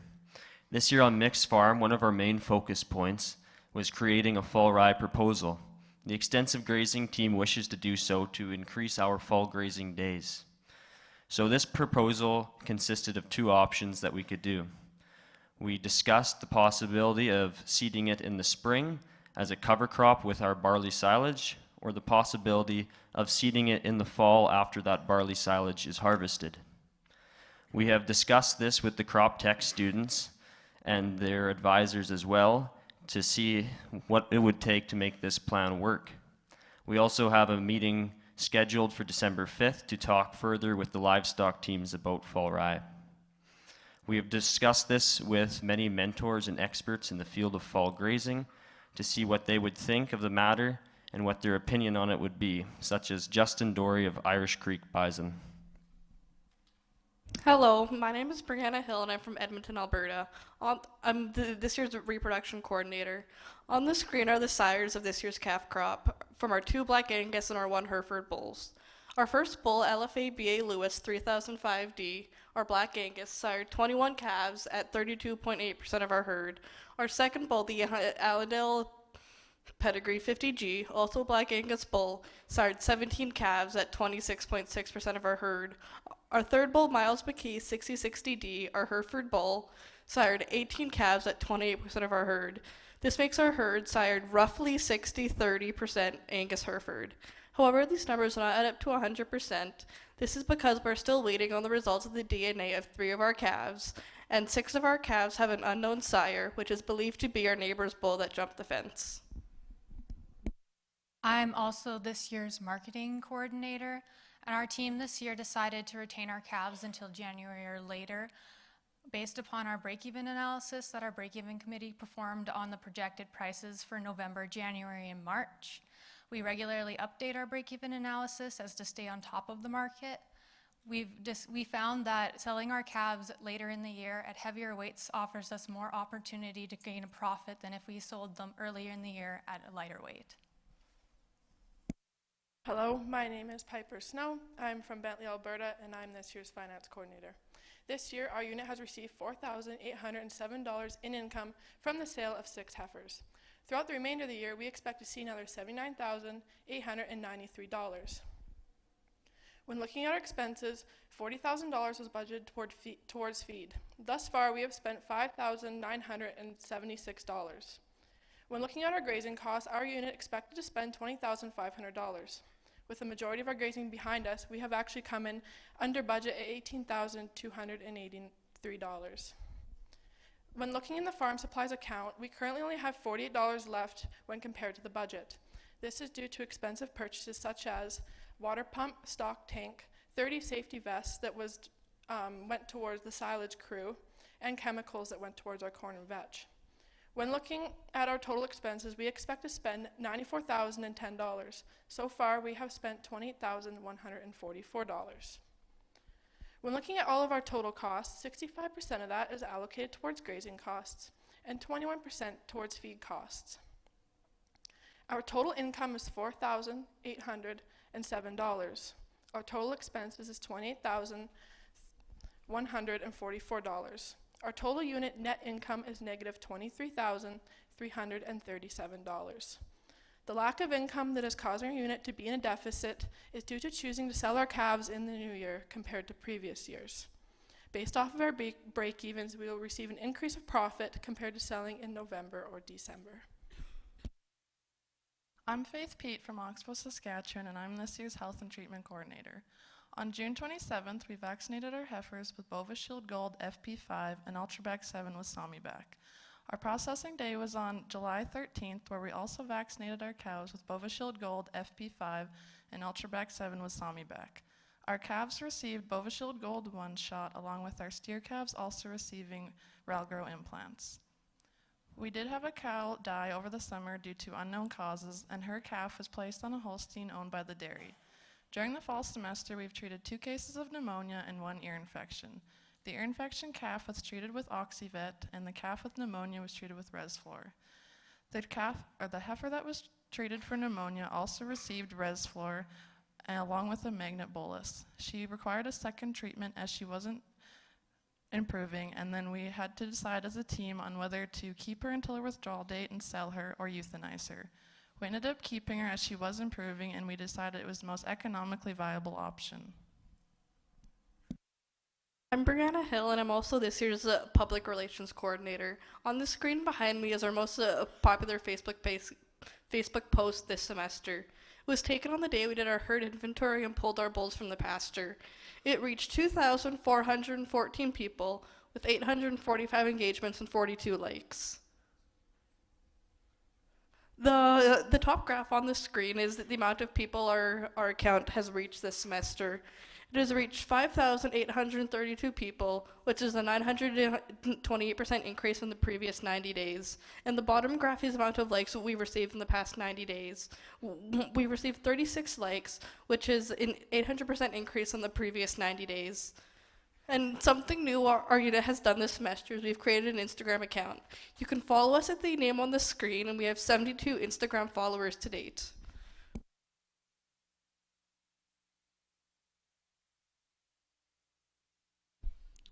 Our research coordinator this year is Joshua Lehman. He unfortunately is under the weather and wasn't able to make it today, so I'm going to be presenting on behalf of him.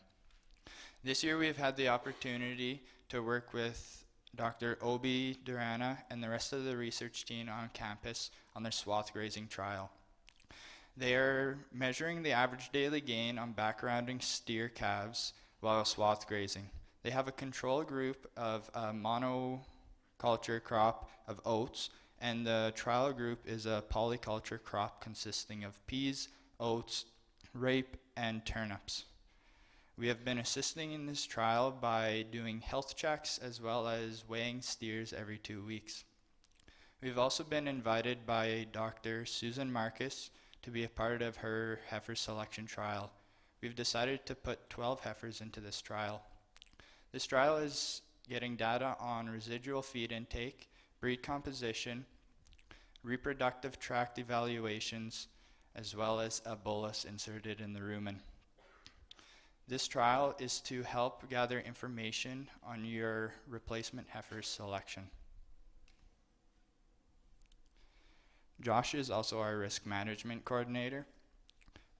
This year, we as a team found out that our grazing days got cut short because of the lack of moisture. Due to the lack of moisture, we had no pasture, so we were trying to figure out how to graze for more days so that we did not have to spend extra feed. We'd like to thank the environmental science students and the staff as well for allowing us to graze LC6, which is their lab space. This helped us increase our grazing days by a large amount. Hello, I'm Christina DeVos, and this is a production calendar outlining and highlighting special dates and events that have happened within our herd. Still yet to do next semester, we have to wean our calves, preg check our cows, and assist in the heifer selection trial.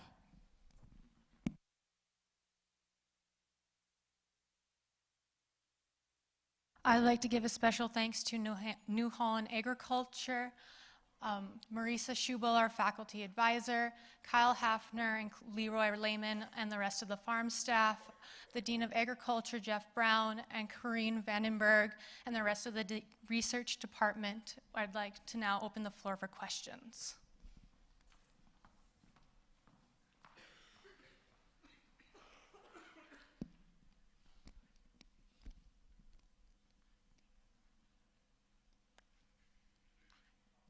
Yes.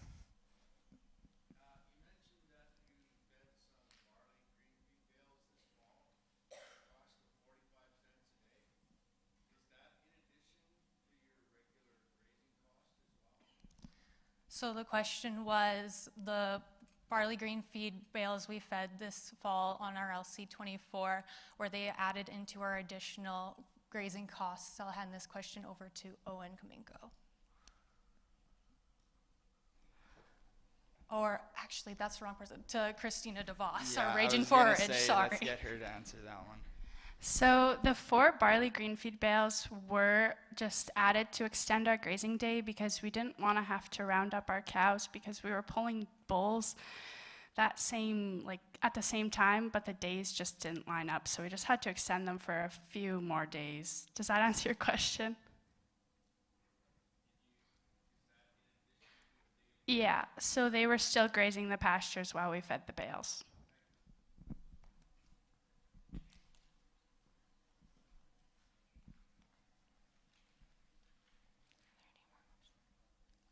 Janet? You said that you have 16 heifers that were replacement heifers and that the intention from last year was that you would sell some in the Roundup sale. So now what's your plan with those 16 heifers? I'll answer this question. It was what was our plan with our 16 replacement heifers we have from the last year's team retaining them for the Roundup sale. We plan on using them in our herd. We're going to use them to replace our cow herd as we're going to cull a little bit harder this year because we do have them.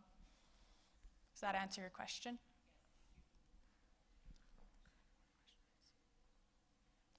Thank you.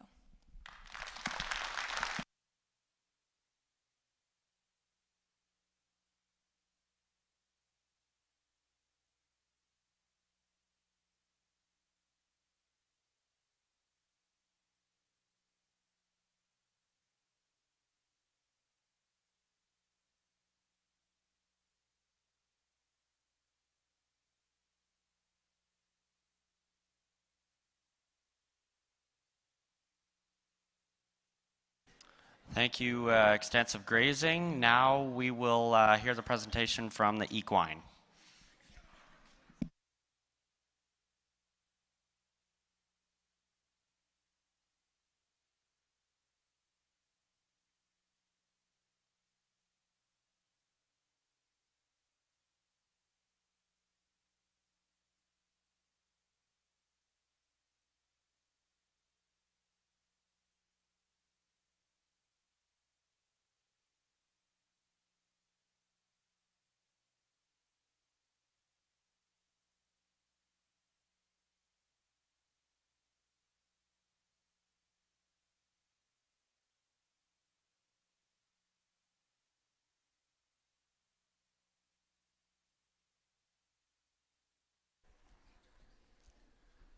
Hello everyone, my name is Scott Lane. I'm from Strathclair, Manitoba, and I'm this year's Equine Unit General Manager.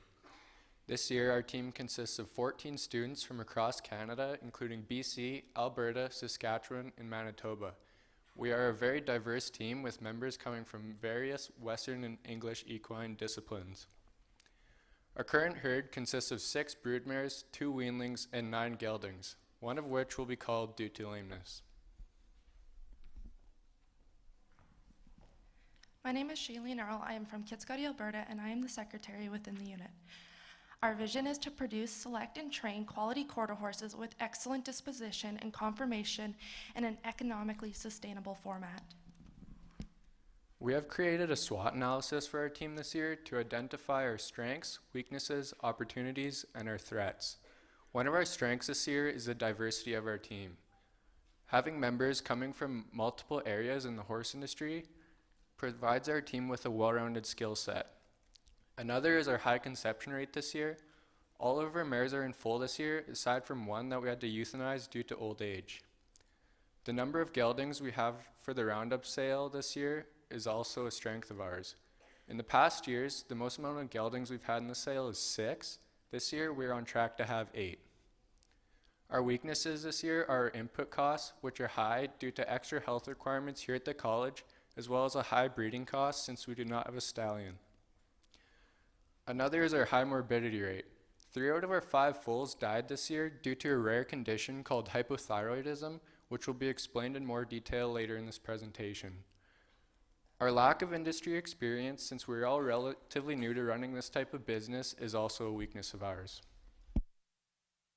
Some of our opportunities are allowed to take field trips with our unit. This allows us to go to horse shows and horse shopping trips for our gelding prospects. We also have a strong horse market, which allows us to market our geldings accordingly, as well as we hold an open and amateur ranch horse competition just prior to the Roundup sale in March. Our injuries and health risks are one of our threats. We are currently losing precious training time due to the strangles outbreak, as well as we have potential fluctuations in the horse market. While we had to increase our purchase prices for our geldings, if the market drops, then we face a risk of loss to our profits, ending with animal activism as we face extremist views. Hello, my name is Avery Schneider and I am from Walkleyburg, Manitoba. This year for our key performance for our broodmares, we had our conception rate at 86%, which is higher than the industry standard of 65%. We also had a 29% live foal per mare bred ratio because we had 2 mares come up open and 3 foals died due to hypothyroidism. This also affected our cost per foal raised as it covers all 7 breeding fees spread across 2 foals.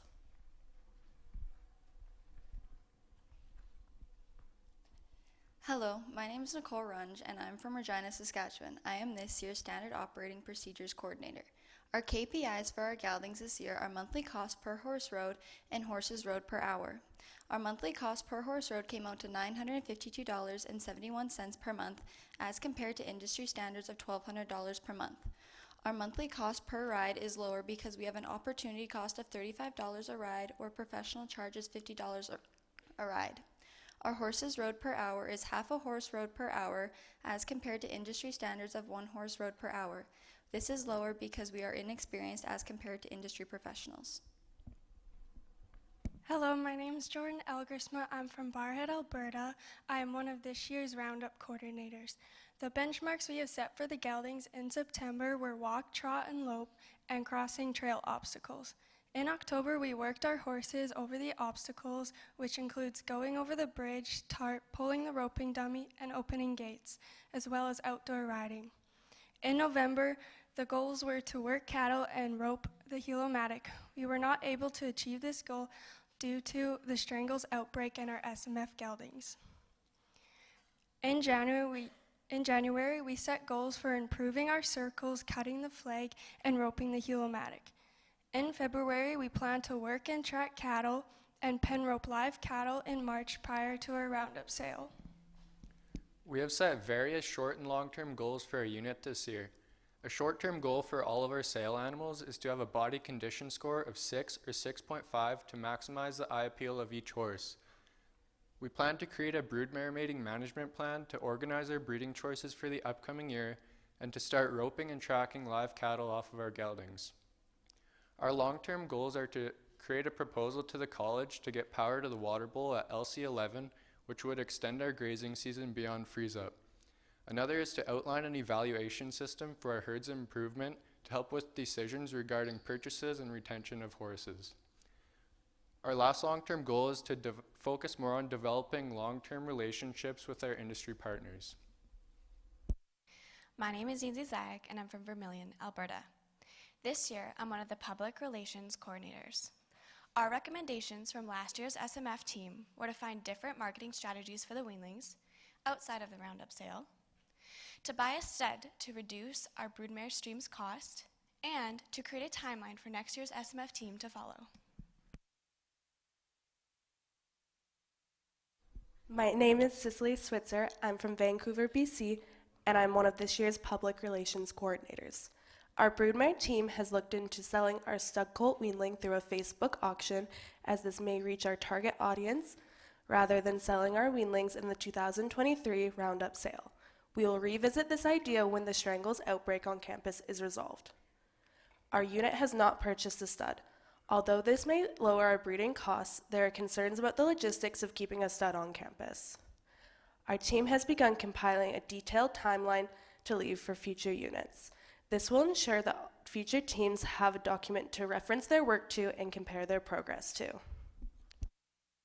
Hello, I'm Michaela Postma from Innisfail, Alberta, and I am this year's finance coordinator. When you look at our year-to-date for our gelding budget, you will see that we are on track to stay under budget aside from vet medical expenses. Last year's team only budgeted $500 per horse for vet medical expenses, which only covers the cost of Coggins testing and vaccinations. This did not leave any room in the budget for unexpected vet expenses, paying for pre-purchase exams, or getting the gelding's teeth floated, which this year's team has decided to budget for in our break-even. Hi, I'm Ty Mitchell. I'm from West Sauk, Alberta, and I'm one of this year's Roundup coordinators. This year, our break-even cost is determined by adding all production costs together and dividing by the amount of number of horses that we have, which comes to a total of $6,394. This year, our break-even cost is slightly higher due to the amount of retained horses from last year and covering the expenses of one cull gelding. When you look at our year-to-date as compared to our budget, you will see that our stud fees are well below what was budgeted for by last year's team. Due to mares being open or losing their foals, we were credited 3 breeding fees by stallion owners. It was all of our expenses for our brood mares. Our highest expenses were our stud fees and mare care. Our total expenses were $12,917, and due to our small foal crop, our break-even cost is $6,459.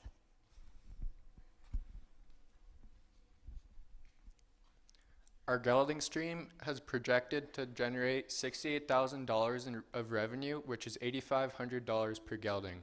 This leaves us with a projected profit of $16,848.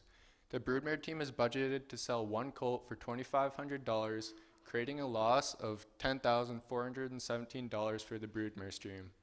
For the unit as a whole, this leaves us with a projected profit of $6,431. This year, we continued our Facebook page as well as starting a new social media stream on Instagram. Our hope is to reach a new audience using posts and reels. On Facebook, we have 1,300 likes and 1.4 thousand followers, and on Instagram, we have 115 followers. Our most reached post on Instagram was a reel, getting 1,200 views and 143 likes.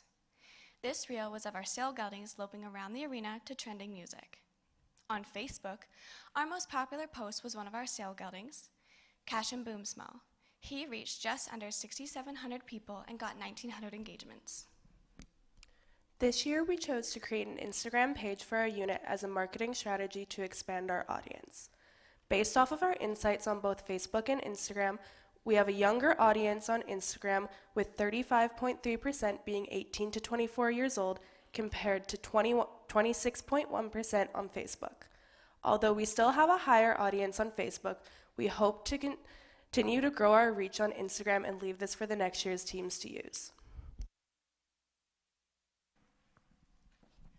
A part of my job is to effectively organize meeting minutes while recording key action items and prioritizing the deadlines, as well as sharing meeting minutes on the teams to be provided for all unit members. We use a program called Equicity to log our information for our horses. We can log health tasks like deworming and any other treatments we may need, and we can also log chore tasks, which we use with the first year, second semester to keep track of which horses they're taking care of. We also got together as a team to disinfect our barn for to minimize strangles.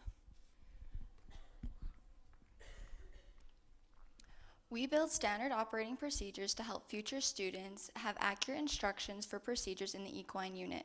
We currently have 2 new SOPs in progress and have 16 SOPs finished. Hi, my name is Haley Schmidt. I'm from Sunningdale, Saskatchewan, and I'm this year's Range and Forage Coordinator. In April, the previous team planned for the 9 geldings to be grazing on pasture for 110 days. The budget for them was $1,980. The broodmares would come back to the college and graze on pasture for 90 days. The budget for the mares was $1,890. The 9 geldings went to graze on LC11 from June 16th to August 28th. They were on pasture for a total of 64 days. The 6 broodmares also went to graze on LC11. The first 3 broodmares went to pasture on July 10th to October 25th.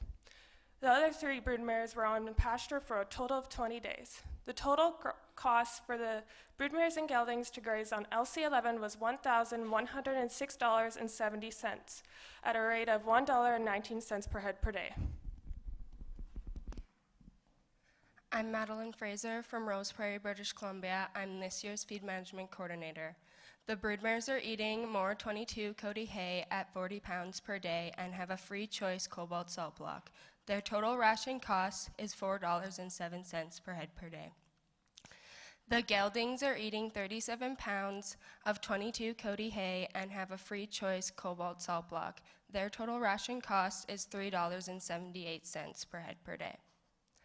The weanlings are eating 25 pounds of 22 Cody hay and have a free choice trace mineral salt block. Their total ration cost is $2.56 per head per day. This is the fitting grain ration we are planning to feed our sale geldings to help our horses achieve a body condition score of 6.5 for sale day. This ration consists of whole oats, milled flax, mineral, and flaxseed oil. This is an additional cost of $2.16 per head per day. This is the fitting grain ration we are planning to feed the weanlings to help our horses achieve a body condition score of 6.5 for sale day. This ration consists of whole oats, soybean meal, trace mineral, and flaxseed oil. This is an additional cost of $2.44 per head per day. Hello, my name is Sarah Folland. I am from Lumley, British Columbia, and I am this year's AQHA Records and Reproduction Coordinator. This year, we have 2 foals to register, as well as 6 geldings to transfer into the Lakeland College name. These geldings were bought for the colt starting team in the spring. Due to having 3 mares not in foal, we were granted 3 rebreeds. This brought our average breeding cost per mare down to $425, with our average mare care cost of $300. This chart shows a breakdown of all the fees associated with breeding our 6 mares. Here you can see that Laura Holly Gold's vet costs are higher than the others. This is because she was preg checked twice. Hello, I'm Emma Purvis, and I am this year's Mixed Farm Coordinator. This year, one of the projects Mixed Farm is working on is mapping all of the land that the college owns. We're using GPS to get an accurate reading and exclude non-use areas like ditches, dugouts, and muskeg. The reason we are doing this is to get an accurate measurement of the useful land that the college has, so livestock teams can plan their grazing management by calculating their stocking density and grazing intensity they can have on a pasture. It is also important for our crop teams so they can plan their seed amounts and figure out their potential crop yield. We have had some difficulty accomplishing this due to the deep snow, but we are working with other teams to combat this and hope to have the project complete for the end of the year. This is a diagram of all the fields the college has. A GPS device mounted on a vehicle will drive around the edge of each to get an accurate measurement and exclude any non-use areas. My name is Courtney Hansen. I'm from Holland, Saskatchewan, and I am this year's health coordinator. We deworm the geldings with Quest Plus dewormer in the spring and Equivalent Gold in the fall. Before the geldings arrive on campus, they receive a Coggins test. They also receive initial and booster vaccines, including Pinnacle intranasal for strangles, equine rhinopneumonitis influenza for the flu, and a 3-way vaccine called encephalomyelitis vaccine. This chart shows how much was spent on vaccinations, Coggins testing, and dewormer per gelding. The reason for cost differentiation is due to different mileage charges and one of the geldings receiving a certain procedure. This brings the total up to date to $4,324.95 on all gelding health expenses. The broodmares were dewormed with Quest Plus once in the spring and once in the fall. Before arriving on campus, the broodmares also receive a Coggins test. The 2 weanlings were dewormed with a full dose of dewormer using Equivalent Gold in the fall. All 6 broodmares were given a pregnancy check, and all 6 broodmares were confirmed in full. The broodmares also receive a vaccine called Pneumabort to decrease the chance of infectious abortions and equine herpes virus. This chart shows how much was spent on all vet medical bills per broodmare. The reason for cost differentiation is due to different mileage charges and one of the broodmares receiving an extra preg check because she was not in fact in full the first time. This brings the total up to date to $1,362.20 on all broodmare health expenses. This year, the college had an unfortunate outbreak of strangles. Strangles is a bacterial infection of Streptococcus equi that typically affects the upper airways and lymph nodes in the head and neck.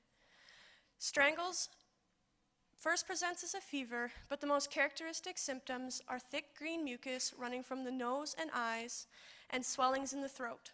These swellings usually abscess and break open. Strangles typically affects younger horses aged 2 to 10, which we have seen to be true on campus, with most of the affected horses being in this age range. All horses must be vaccinated for strangles before entering the college, but recent vaccination or improper vaccination may not build enough antibodies to prevent the infection. Any horse showing symptoms is placed in quarantine for 3 weeks. This is the time it takes for their body to stop shedding the bacteria. Strangles is self-limiting and usually clears up without medication, provided there are no complications. There have been 25 horses affected out of the 129 housed here. That is 19% of the population. Not all of these horses are confirmed cases, but we decided to err on the side of caution and place any horses showing strangles-like symptoms in quarantine. Some of these horses are recovered and returning to work. Fortunately, most horses who recover from strangles have an immunity to the disease for several years. Due to losing 3 foals to hypothyroidism, it is on our radar for our mares this spring. Hypothyroidism is caused from nitrates in the feed, causing the inability to access iodine. Hypothyroidism does not affect the mare, but it does affect the fetus. Mares do not show any symptoms except for an abnormally long gestation. The foal is born weak, looking immature, and unable to stand or balance due to incomplete ossification of the joints. To try and prevent this from happening, we are doing more feed testing, as well as only feeding hay with mature grass with little to no weeds. There is no definitive research as to why this happens.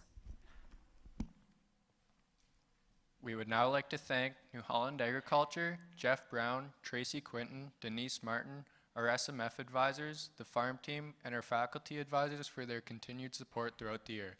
I'd now like to open the floor for any questions.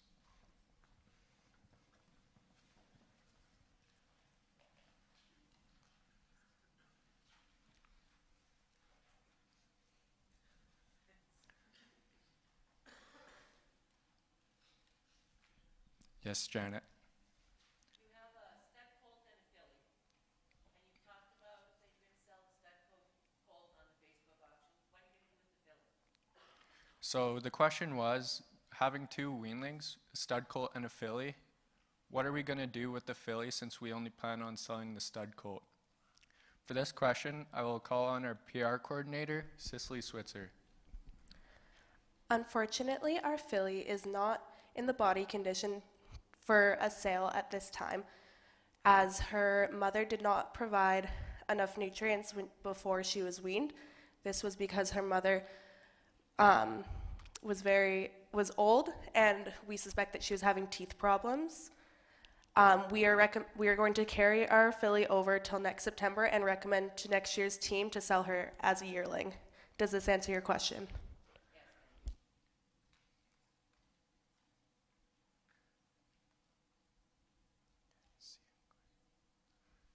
Yes, in the middle.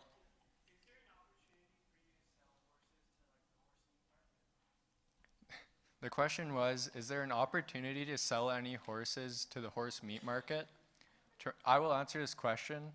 So actually, our cull geldings will go to the meat market, but the breed that we raise and train here their intended use is to be used in competition, on ranches, and etc. So does that answer your question?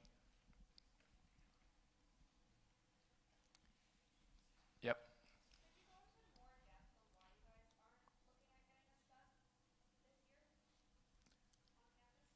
Okay, the question was, can we go into more depth as to why we are not getting a stud here on campus? To answer this question, I will call on our stable manager, Avery Schneider.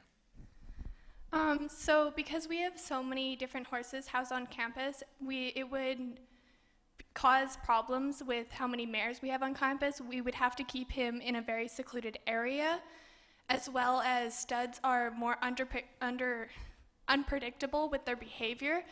So it would be dangerous for the students considering our experience depending on who comes into our program. Does this answer your question? That will conclude the questions for today. Thank you guys very much.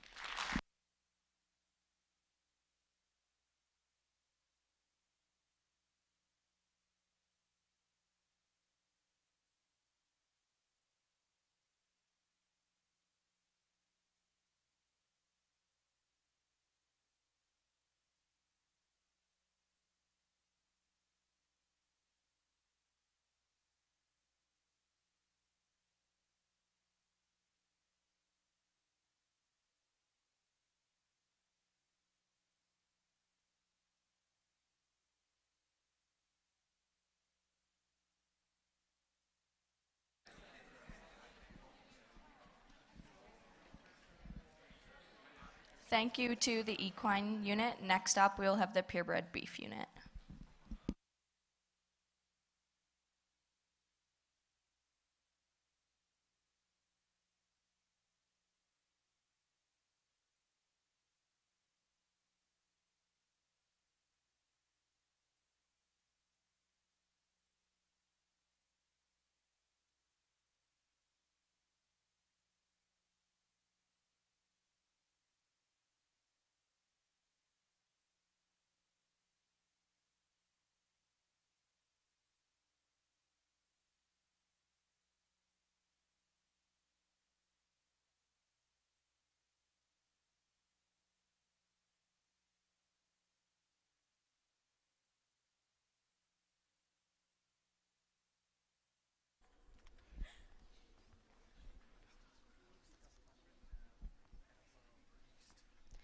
Hello, my name is Gabrielle Chemerinsky. I'm from Vegreville, Alberta, and I am this year's Purebred General Manager. And this is our Purebred unit. mid-year presentation. This year, we have 13 members ranging from BC all the way to Ontario. Our herd vision is to create functional, high-quality cattle that suit the needs of both purebred and commercial breeders while advancing the student management and learning styles. Recommendations from last year's team were to create cost-effective rations, communicate, develop a team bond early in the year, look into selling frozen genetics in the 2023 Roundup sale, and look into improving the genetic diversity within the herd. Progress report on these goals were so far accomplished. We've created a strong dynamic by having team bondings early in the year, communicating through teams group chats, work to create cost-effective rations. We are still working on adding genetic diversity into the herd and looking into selling frozen genetics in the 2023 Roundup sale. After looking at their recommendations, we've come up with these team goals. For short term, create a strong team dynamic, which we've done by having team bonding, such as bowling and potluck, having short and efficient meetings, which we've also done by having our meetings under an hour, and strive to bring our open rate back into industry standard, which you'll see later on in our goal analysis. Long term, we hope to improve the genetic diversity of our herd, as well as build the Lakeland brand by creating a better relationship while representing the college to the best of our abilities. For our SWOT, we have our strengths, which is team diversity, allowing a lot of different inputs from different backgrounds. We have a strong work ethic, which allows us to get things done. We are hands-on with the cattle, and our unit size is 13, which we believe to be the perfect size. Weaknesses, we have a small herd size, which struggles for genetic conception rate and time restraints. Opportunities, semen and embryo donation, attending cattle shows allowing us to network ourselves, and in-person and online sales allowing for buyers across Canada. Threats, we are still in a feed shortage, public perception, and competition in the Angus breed. Hi, I'm Annalise Valstar, and I'm from Springside, Saskatchewan. I am one of this year's genetic and reproduction coordinators. To start off, I'll be talking about our goal analysis. Our weaning weight for our bull calves started out at 747 pounds, and their 5-year average is 714 pounds. Our weaning weight for our heifer calves started out at 678 pounds, and their 5-year average is 660 pounds. This tells us that we are above our 43% of our dam's weight. Our open rate this year is a bit higher, and at this moment we are looking into why it was higher. We will have a confirmed answer on our analysis come final presentations. Our open rate was 16%, which is 7 open females. We have 37 bred cows and 5 bred heifers. Our length of calving season is to be determined as we start calving in January of 2023. Our bulls got put out on April 6, 2022 and got pulled June 8, 2022. This gives us a breeding season of 63 days. However, our 5-year average for our breeding season is 70 days. Our death rate is also to be determined as we start calving in January of 2023, and our whole team is very excited for this year's calving season. My name is Lexis Britsky. I'm from Westlock, Alberta, and I am one of this year's records coordinators. And as a records coordinator, I do the herd inventory. And in our herd, we have a total of 79 head, to which are our herd bulls, 37 cows, 5 bred heifers, 17 heifer calves, and 19 bull calves. And we came up as a group, as a team, judging by other market prices as the purebred cows, that our herd is worth $246,000 and $800. Hi, my name is Novalie Pender. I'm from Cypress County, Alberta. I'm one of this year's health and treatments coordinators. On September 14th, we weaned our calves. As a team, we decided to quiet wean our show string. This was to decrease stress and reduce weight loss. We then decided to hard wean the rest of our calves. This is due to limited pasture, time, and the fact that it would reduce our costs. Hi, my name is Riley Martin. I'm from Coronach, Saskatchewan, and I'm one of this year's record coordinators. This year we registered 5 embryo calves. We only registered 5 as last year's purebred team registered all the naturally serviced and AI'd calves in April. We had 2 purebred and 3 commercial recip cows in our herd. We chose to DNA them just to make sure they were the same embryos as we put in the spring, and we had to wait until September as the registry likes for the calves to be at least 7 months old before we pull hair to DNA them. Hello, my name is Kylie Megachu, and I'm from Bellegarde, Saskatchewan, and I am one of this year's show team coordinators. This year, our team decided to attend Lloydminster Stockade Roundup on November 1st to the 4th. This was a great experience to get out there and showcase our 2022-2023 show string. Our goal as a team was to do out this show while marketing our cattle, and I believe we achieved that. Another huge benefit for our team was being able to network with other breeders in the industry. Our pair got first in class, our bred got fourth in class, and our heifer calf got fifth in class. We will also be at the Canadian Western Exhibition, so please feel free to stop by our stall. My name is Victoria White. I'm from Armstrong, BC, and I'm also one of this year's show coordinators. This year at the Lloyd Stockade Roundup, we managed to stay under budget for most of our expenses. We did not spend any of our hotel budget as we were able to commute every day back and forth to the show. Although we did go over budget on our fuel by $49.50 as a result of the everyday commute. I am also one of this year's nutrition coordinators, and for our show stock, we decided to feed beet pulp, barley grain, and 14% creep protein pellets. And on this ration, our heifers are gaining 2.79 pounds a head a day, and our bulls are gaining 2.19 pounds a head a day. And this is lower than what we want, but there was some miscommunication at the beginning of the semester, but we are working to fix that and get them where we want them. I'm also one of this year's nutrition coordinators. For our sale bowl ration, they're getting fed 9 pounds of alfalfa grass hay, 15 pounds of barley silage, 7 pounds of barley grain, half a pound of 3620 beef supplement, for a total of 31.5 pounds per head per day. This ration costs us $1.79 per head per day. Their predicted average daily gain is 1.97 pounds per head per day, and their actual average daily gain is 2.59 pounds per head per day. We believe that this is significantly lower as we have made multiple step-up rations to get to this point. For our heifer rations, they're getting fed 7.5 pounds of alfalfa grass hay, 8 pounds of corn silage, 4 pounds of 2020 barley straw, 2.5 pounds of barley grain, half a pound of 3620 beef supplement, for a total of 22.5 pounds per head per day. This ration costs us $1.21 per head per day.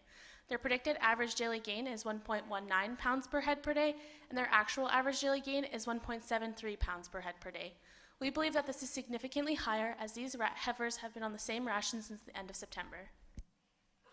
I am also this year's rain and forage coordinator. This year, our grazing cost was $10,244, and our budgeted cost was $11,884. We believe this is quite exceptional considering we were under budget by $1,639.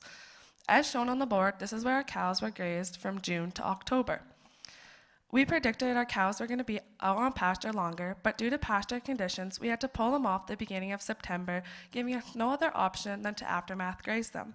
We are very fortunate to be able to work with the crop students as they give us the opportunity to aftermath graze. Hello, I'm Will Bradford. I'm one of this year's Purebred Roundup and marketing coordinators. So for this year for cull sales, we had 8 bull calves that we felt didn't have the quality or the quality in terms of phenotype and muscle shape and capacity and overall performance to compete in the bullpen, and we felt didn't make the cut for the Roundup sale. So we had 8 calves that sold for $15,759.38. We also had 3 heifer calves in the same term as the bull calves that we felt didn't have the performance-driven traits and the overall phenotypical quality and their foot structure and their overall ability to put muscle on their skeleton. So we sold them for $4,265.24. I'm Carter Wood from Tofield, Alberta, and I'm this year's other marketing and Roundup coordinator. We sold 7 open and cull cows for a total of $11,014.78, and we sold 1 steer calf for $1,158. Making the total cull sales for the purebred unit this year, for this semester, at $32,197.40. I am also this year's mixed farm coordinator. This year for the corn harvest, it happened earlier than previous years due to the dry temperatures and earlier planting dates. Each truckload coming off of the field had 3 tests done. The first test was the dry matter test to ensure the moisture was in the optimal range. The second test was the kernel test to ensure that the kernels were cracked for the cows to get to the nutrients inside. And the third test was a shaker box test to measure the stem length and the palatability to the cows. On September 14th, we preg checked and vaccinated our cows. The decision was to call all open cows. This year we had a 16% open rate as seen on the gold analysis. We then poured Ivamec on all bred cows. We vaccinated our calves with Bovishield Gold 1 shot and Ultrabac 7. My name is Bailey Richardson. I'm from Eureka River, Alberta, and I'm also one of this year's Health and Treatments coordinators. This year the tattoo letter is K, so we tattooed all of our sale bulls and replacement heifers with the stamp OAV, followed by their number, followed by this year's letter. Earlier on this year, we treated 2 calves. We treated one bull calf 47K with Oxyvet 200 for lameness. This was a one-time treatment and he was good to go. And we also treated a heifer calf 5K for ringworm with iodine. Hi, my name is Elizabeth Lockhurst and I'm from Orangeville, Ontario, and I'm this year's Public Relations Coordinator. As Public Relations Coordinator, I have set some goals in place, including be active on social media as much as possible, post 3 times weekly, build brand awareness, and capture meaningful pictures. So far, I have 11 posts on Facebook, including Meet the Team, Tattoo Tuesday, Open House, and Lloyd Stockade Roundup. Lloyd Stockade Roundup was our most engaged post for both platforms. On Facebook, it reached 3,920 people with 101 likes and 13 shares. Our Instagram post had 29 likes. Our Facebook platform has reached 11,098 people with 44 new likes, as well as our new Instagram has 63 new followers. If you have the time, please take the time to refer to page 49 and scan our QR codes to access our platforms.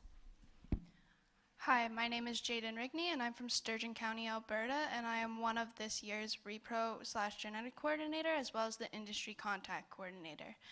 For our 2022 calves, we had 5 embryo transfer calves, 20 artificial insemination calves, and 28 natural service calves coming from our 2 bulls, U2 Uncut and Remmental Lawn. We'd like to thank our sponsors for their support in our genetics program. We appreciate Chaff Angus Valley, Canadian Sires, and Lazy MC Angus for their donations that have further improved our genetics within our herd. Hello, my name is Graham Barth, and I am from Coronation, Alberta, and this year's financial coordinator. As you can see, most of our income is from our cull animals.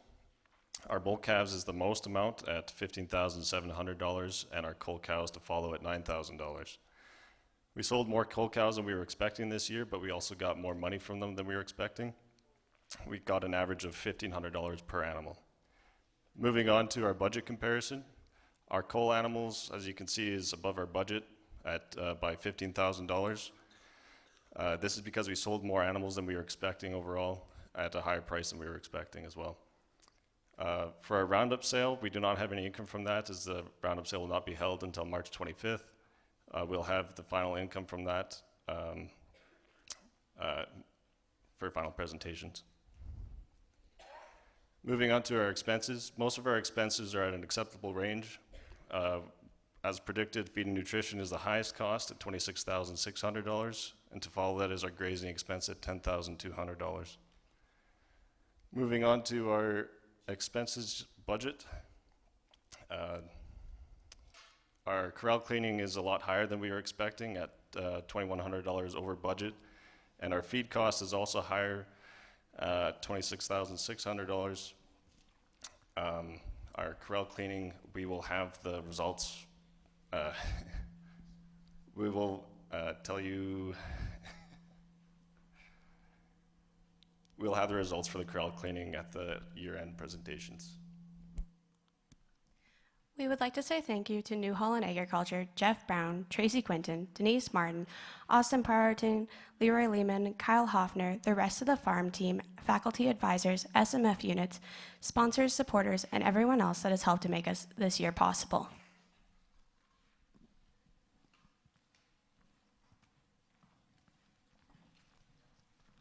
With that, we would like to ask if you have any questions.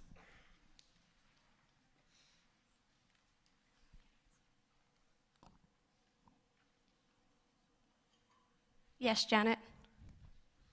Your heifers are gaining about a half a pound a day more than you had anticipated.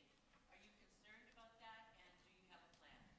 So the question was that our heifers are gaining about half a pound more than they should be, and Janet was wondering if we were concerned about this or if we have a plan, and I will answer this question.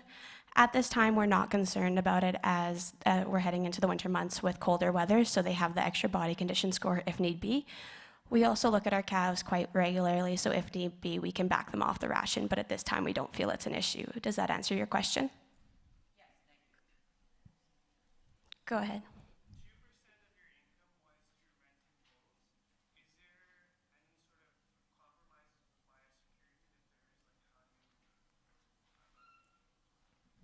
The question was that 2% of our income goes to bull rentals, and if there's any issue with having biosecurity issues. For this, I'll pass it over to our genetics coordinator, Annalise. No, there is not, as it is staying on our farm, and we aren't really worried about that. Does this answer your question? Any other questions?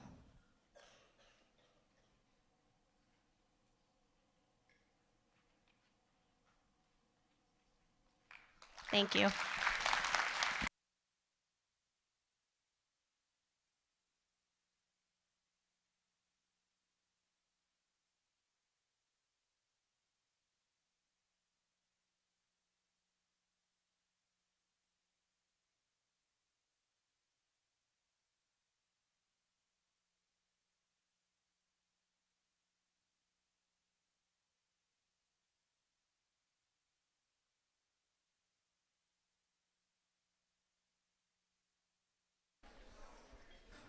Thank you, Purebred unit. Now we will have the presentation from the Roundup Committee.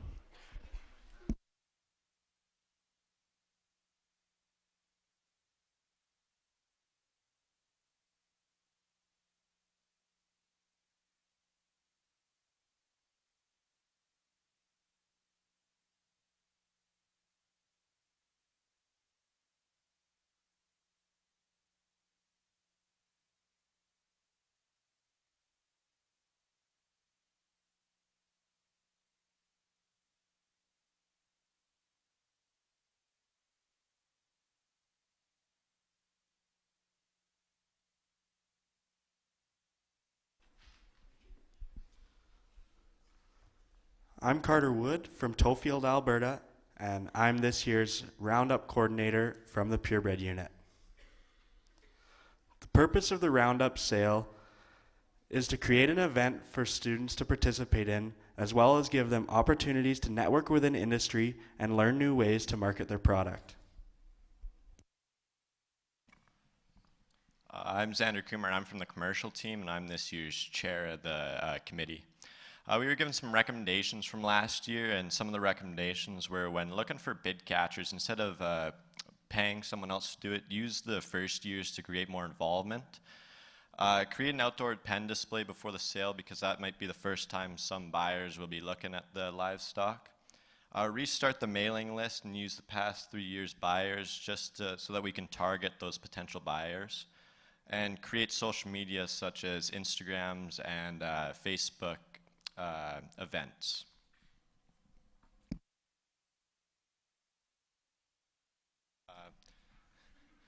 Our progress report so far.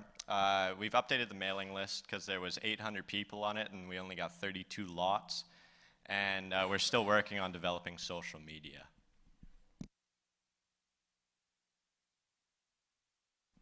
I'm Ty Mitchell, and I'm from this year's Equine team.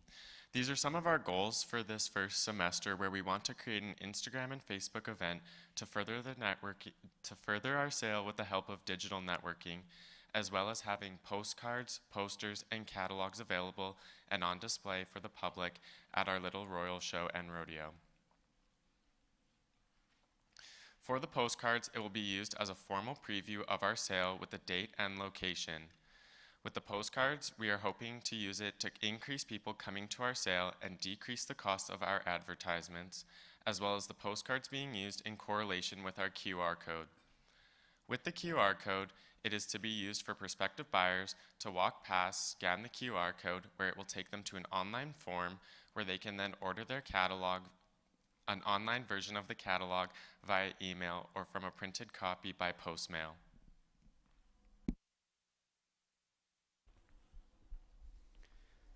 In this year's Roundup sale, we're hoping to sell 15 purebred yearling Angus bulls, 5 purebred open heifers, 8 AQHA geldings, 1 AQHA yearling, as well as 3 pens of commercial heifers.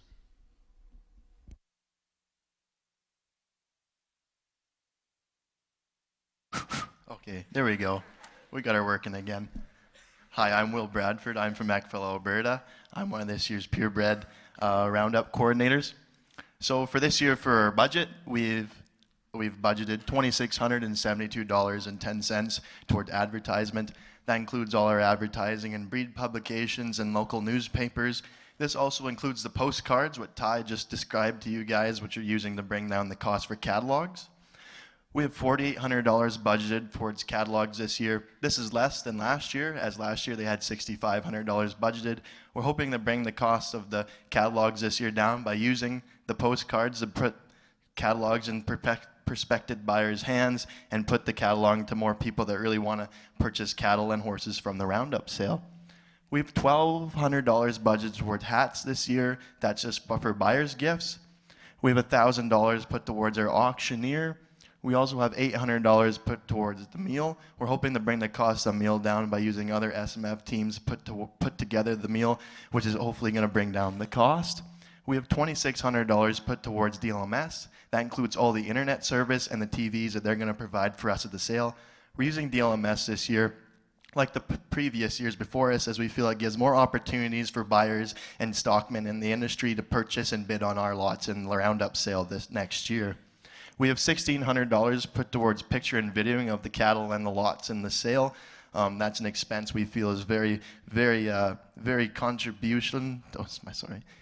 Is very important to the sale, because without the picturing and the video, we have a hard time marketing the cattle and the horses towards the buyers. So that makes our total Roundup budget this year $16,272.10. Hello, my name is Jordan Elgersma. I'm on the Equine unit.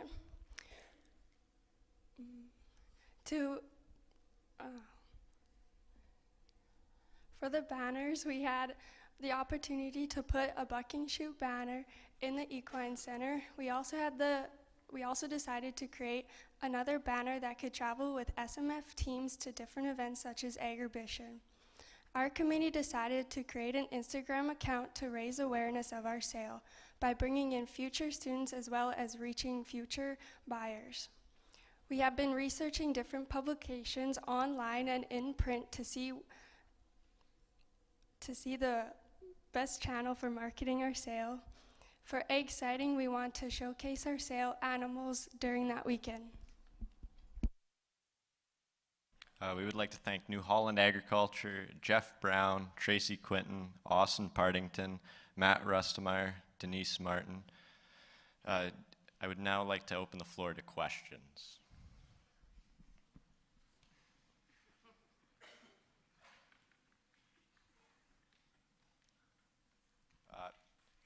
We'll go up there first.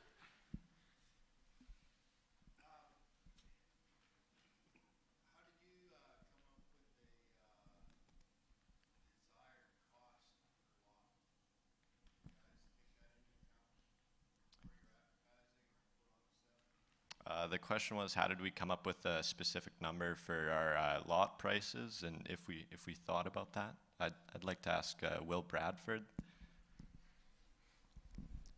So like a specific lot for advertising is what you're asking?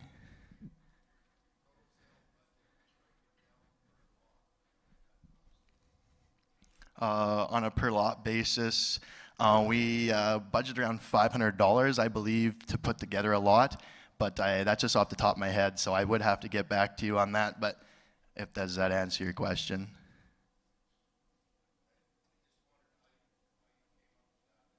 For the advertising. Oh, for the advertising, that includes past expenses in terms of what they've done in last last advertising in like say the Angus Advantage or local newspapers. And if you're wondering why it's down to the exact tenths of a cent on there, I have an explanation behind that. So we came with this new idea, making postcards, and the whole idea of doing that is to take down the entire cost of the catalogs.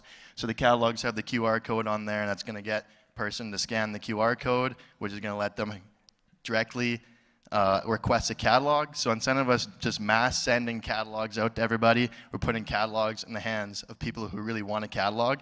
And so when we were making the postcards, we kind of just created the postcard budget, and the mailing and all that came down to the kind of the direct cent of $1. So that's how we kind of incorporated that into the advertising. So does that answer your question? Okay.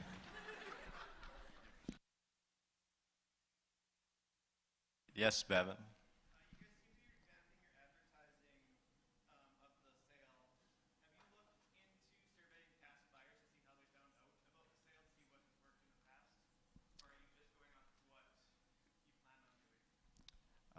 The question was, have we asked past buyers a survey on how they liked it, and if we've even thought about that, or will we think about that? Ty would like to answer this question.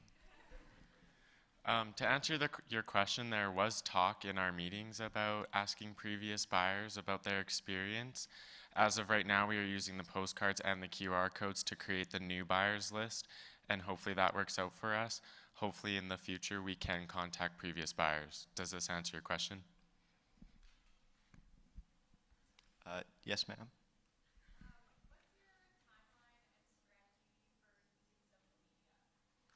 The question was, what is our timeline and strategy for using social media? Ty will answer this question again. So to answer your question, the timeline of using social media, in the new year we'll create a Facebook event. People can reply whether they're interested coming or cannot make it. It will run when we start it till about a week before the sale date, so that we know the amount of numbers that we have. We also plan on posting regularly about our cattle and horses to get the word out there and make the sale as big as possible. Does this answer your question? Thank you very much.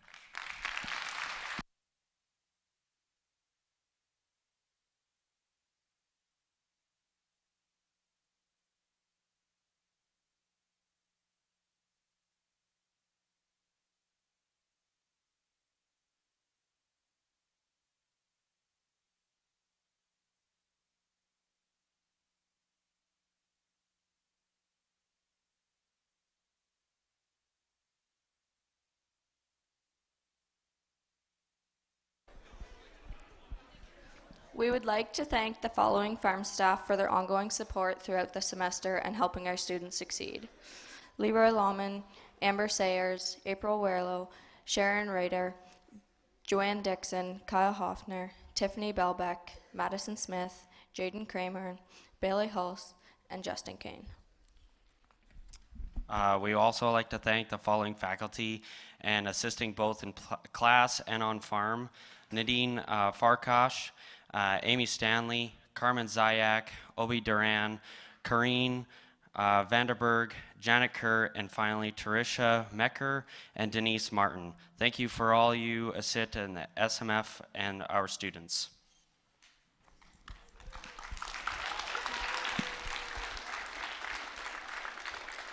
And finally, we would like to thank our Dean of Agriculture Sciences, Jeff Brown, and Chair of Lakeland College School of Agriculture, Tracy Quinton. We would also like to thank all of our presentation makers for your time and hard work through the school year so far. Keep it up. Thank you to everyone who attended mid-year presentations, and have a great rest of your day.